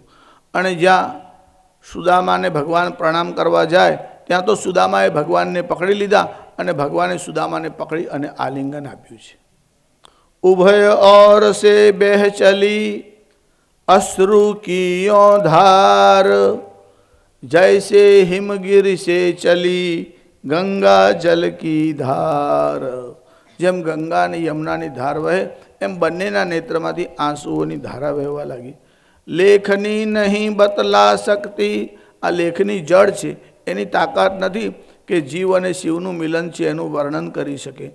અપાર આનંદ થયો, કેવળ એટલું વર્ણન કર્યું. બંને મિત્રો મળ્યા છે. ભગવાન સુદામાનો હાથ પકડી અંદર લાવ્યા. અંદર લાવ્યા નહીં, ભગવાને પોતાના સિંહાસન ઉપર સુદામાને બેસાડ્યા અને રાણીઓને આજ્ઞા કરી ચરણ પખાડવા છે, જળ લાવો. રાણીઓના મનમાં વિચાર્યું કોણ આવ્યું છે, ભગવાન જળ મંગાવે છે. આ સેવકો આવ્યા, સુવર્ણની પરાતમાં જળ લઈ અને અંદરથી આમ બહાર આવતા હતા. હજુ આ રાણીઓ સેવકોને લઈ અને બહાર આવે, રાણીઓ પોતે પણ હાથમાં જળ લઈને આવી છે. અને ત્યાં શું જોયું, હજુ તો આ જળ લઈને મૂકે એ પહેલાં ભગવાને શું કર્યું કે પાણી પરાત કો હાથ છુયો નહીં, નૈનન કે જલ સે પગ ધોએ. અને ભગવાન સુદામાના ચરણોમાં બેસી પડ્યા. જ્યાં ભગવાને સુદામાના પગ જોયા એમાં ઘણા કાંટા લાગેલા હતા. ભગવાન પોતાના હાથથી આ કાઢવા લાગ્યા. સુદામાના તળિયા ઉપર ભગવાન પોતાનો હાથ ધીરે ધીરે ફેરવવા લાગ્યા. મિત્રને જોતા જ આ બ્રાહ્મણ આટલું કષ્ટ કરી અને મને મળવા આવ્યો છે એવો વિચાર આવતા જ ભગવાનને અશ્રુની ધારા ચાલવા લાગી.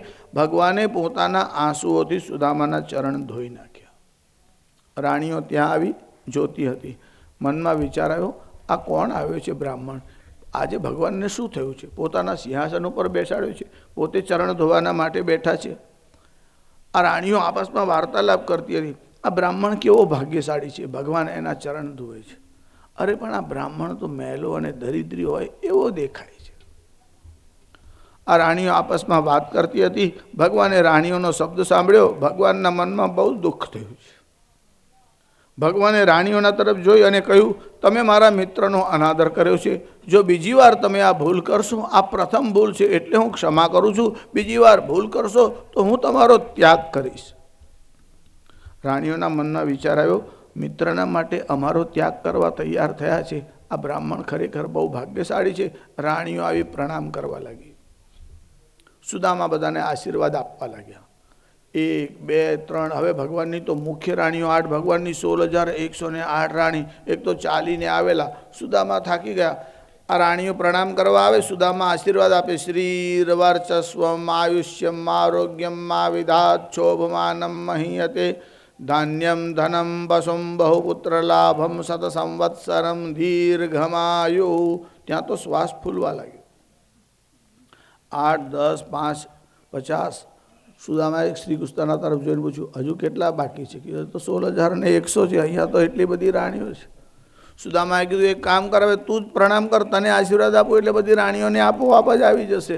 ભગવાનને આશીર્વાદ આપવાનું સામર્થ્ય આ બ્રાહ્મણોમાં છે. સુદામાએ શ્રી કૃષ્ણને આશીર્વાદ આપ્યો. જુઓ ભગવાનના વચન કેવા છે.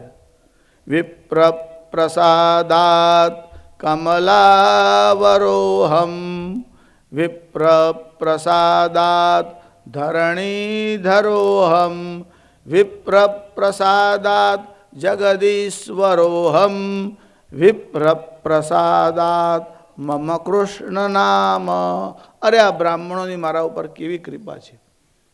વિપ્ર પ્રસાદાત કમલાવરોહમ. કમલા એટલે લક્ષ્મી.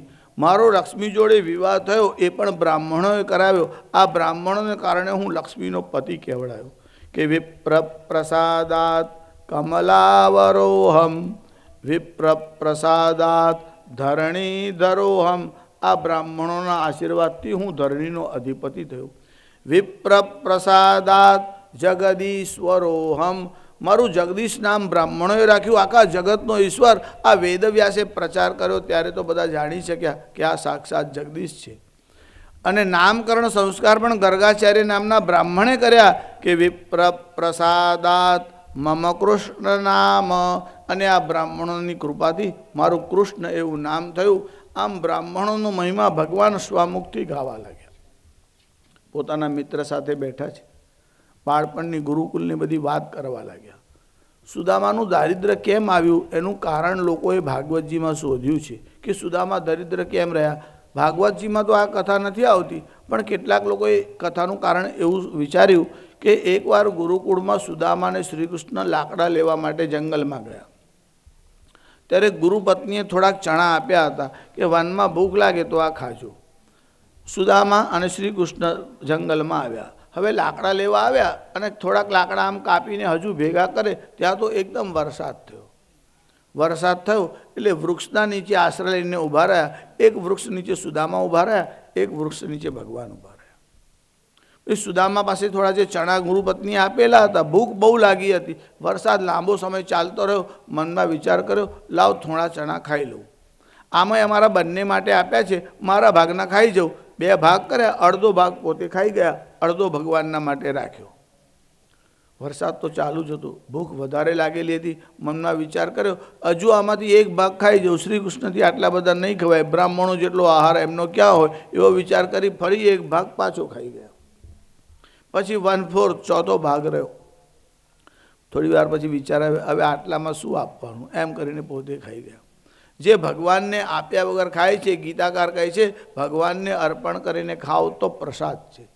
સુદામા ભગવાનના ભાગનું ખાઈ ગયા. ભગવાનના ભાગનું એટલે પાડોશમાં કોઈ ભૂખ્યો હોય અને તમે 56 કોટ આરોગતા હોય તો એ બરાબર નથી. એનો પણ વિચાર કરવો જરૂરી છે. તમારો પાડોશી કોણ છે? પરમાત્મા છે. સૌથી નિકટ કોઈ હોય તો તે પરમાત્મા છે. જીસસે કહ્યું લવ થાય નેબર, એટલે લોકો એવું સમજે છે પાડોશમાં રહેતો એની જોડે પ્રેમ કરો, એવા અર્થમાં નહીં. પાડોશમાં નહીં, અંદર જ સર્વસ્ય ચાહમ હૃદયસન્ને વિષ્ટો. અંદર પરમાત્મા છે, એને યાદ કરો અને પછી સ્વીકાર કરો તો એ ભોગ નથી, એ પ્રસાદ થઈ જશે. ભાગવતના ટીકાકારોએ તો બીજું કારણ લખ્યું. એમને એવું લખ્યું કે સુદામા વારંવાર એવો વિચાર કરતા હતા, ક્વાહમ દરિદ્ર પાપિયાન કૃષ્ણ શ્રી નિકેતન. ક્યાં હું દરિદ્ર ને પાપી અને ક્યાં લક્ષ્મીના પતિ શ્રી કૃષ્ણ. વેદાંત એવી ઘોષણા કરે છે, તમે સાધારણ છો, દરિદ્ર છો, પાપાત્મા છો, એવો વિચાર વારંવાર ન કરો. પાપાત્મા છું એવું ચિંતન વારંવાર ન કરો. હું પુણ્યાત્મા છું, હું પરમાત્માનો અંશ છું. વયમ અમૃતસ્ય પુત્રાહ, અમે અમૃતના પુત્ર છીએ, એવો વિચાર કરો. જે માણસ કાયમ નેગેટિવ ચિંતન કર્યા કરે અને ભગવાને બધું આપ્યું હોય તો આવું જ બોલે, અમે તો દરિદ્ર માણસ, અમારે ત્યાં ક્યાંથી કંઈ પણ બોલે એટલે દરિદ્રતા રડતા જ હોય છે. ભગવાને ગમે તેટલી સંપત્તિ આપી હોય, કોઈ લઈ લેવાનું નથી, કોઈને બતાડવાની નથી, પણ પ્રસન્ન તો રહો. કેટલાક લોકોને પ્રસન્ન રહેતા આવડતું જ નથી. સુદામાને લઈ ગયા, એમની સેવા કરી. બચપનના જે પ્રસંગો હતા બધા યાદ કરવા લાગ્યા. સુદામાને સ્નાન કરાવ્યું. સુદામાને પહેરવા માટે ભગવાને પોતાનું પિતાંબર હતું તે આપ્યું. સુદામાના મનમાં એમ કે થાક ઉતર્યો છે, સારી રીતે ભોજન થયું છે, જો બહુ આગ્રહ કરશે તો 2-4 દિવસ રહી જઈશું. ખાલી સુદામા આવું બોલવા લાગ્યા કે હું જાઉં. ભગવાન કહે છે ભલે જવું હોય તો જાઓ. આના મનમાં થયું આગ્રહ આટલો બધો કરે છે, રોકાઈ જાવ એવું તો બોલતા નથી. સુદામાએ કીધું હું જાઉં. ત્યારે ભગવાનના મનમાં વિચાર આવ્યો કે મારો મિત્ર તો અહીંયા આવ્યો છે, પણ સુશીલા ઘરે એકલા છે, ચિંતા કરતા હશે, આ જલ્દી જાય તો બધું ઘર સ્વસ્થ થાય. ભગવાનનો ભાવ એવો છે, ભગવાને આગ્રહ ન કર્યો. ભગવાને કીધું જેવી તમારી ઈચ્છા. રાણીઓના મનમાં પણ થયું પ્રેમ બહુ દેખાડે છે, રાખતા નથી, આગ્રહ કરતા નથી. વળી સુદામા જવા લાગ્યા ત્યારે ભગવાને કીધું બ્રાહ્મણ દેવતા આપ જતા હોય તો ભલે જાઓ, પણ આ પિતાંબર મારું છે તે આપતા જાઓ. રાણીઓના મનમાં થયું કે આટલા બધા ઉદાર છે અને એક પિતાંબર બ્રાહ્મણને આપ્યું તે પાછું માગી લે છે. હવે ભગવાનને પૂછાય નહીં, ભગવાનની લીલા સમજાય નહીં. એકવાર ભૂલ કરી છે, બીજી વાર ભૂલ કરીએ કદાચ અનર્થ થાય, ભગવાનને ન ગમે. મનમાં વિચાર કરવા લાગ્યા. ભગવાન અંતર્યામી છે, ભગવાન સમજી ગયા. ભગવાન રાણીઓના પાસે આવી કહેવા લાગ્યા, આ બ્રાહ્મણનું જે પ્રારબ્ધ છે એમાં ધન સંપત્તિ નથી. જ્યારે હું આ બ્રાહ્મણની પૂજા કરવા ગયો અને એના કપાળમાં આમ ચંદન લગાડતો હતો, ત્યાં લખેલું હતું શ્રી ક્ષય, એટલે લક્ષ્મીનો એમાં ક્ષય છે. પણ ભગવાન પૂજા કરવા ગયા ને ત્યારે એ સૂત્રને આમ વિલોમ એટલે ઉલટું કરી નાખ્યું. એટલે શ્રી ક્ષય લખેલું હતું, એને બદલે યક્ષ શ્રી, કુબેર અને યક્ષના જેટલી સંપત્તિ ભગવાને આપી. પણ કર્મનો કાયદો ખોટો ન પડે કે જેના કર્મમાં નથી ભગવાન ચાહે તો આપી શકે છે, પણ કર્મના કાયદાનું પાલન થાય. એટલે ભગવાને યુક્તિ કરી, આ બ્રાહ્મણ જો મને દાન કરશે પિતાંબરનું, કારણ કે મેં એને આપ્યું એટલે હવે એનો અધિકાર થઈ ગયો, અને અધિકારની વસ્તુ હોય તે દાનમાં અપાય. એક જણાએ સાંભળ્યું કે ઉદારતાથી દાન કરો. પછી કથામાં આરતી થઈ, પેલો આરતીવાળો આવે એટલે બાજુના ગજવામાંથી એમ 10ની નોટ કાઢીને કે પેલો કહે છે, એ શું કરે? તો કે હમણાં તો સાંભળ્યું તારું શું મારું શું, પણ તારા ગજવામાંથી કાઢીને બીજાના ગજવામાંથી શું કામ ખેંચે છે? એટલે ઉદાર થવાનું, બીજાની વસ્તુ આપો તો દાન ક્યાં કહેવાય? તમારો અધિકાર જ નથી. પણ હવે આ બીજાનું રહ્યું નહીં. ભગવાને સુદામાને આપ્યું, હવે એના પર સુદામાનો અધિકાર છે. હવે શ્રી કૃષ્ણને આપે તો ભગવાનને દાન કર્યું એનું ફળ તો કોણ આપી શકે? અને યક્ષ જેટલી સંપત્તિ સુદામાને મળી. સુદામા જ્યારે પોતાના ઘર તરફ આવવા લાગ્યા, એમનું ઘર મહેલ થયું હતું. આખા નગરની સમૃદ્ધિ વધી હતી.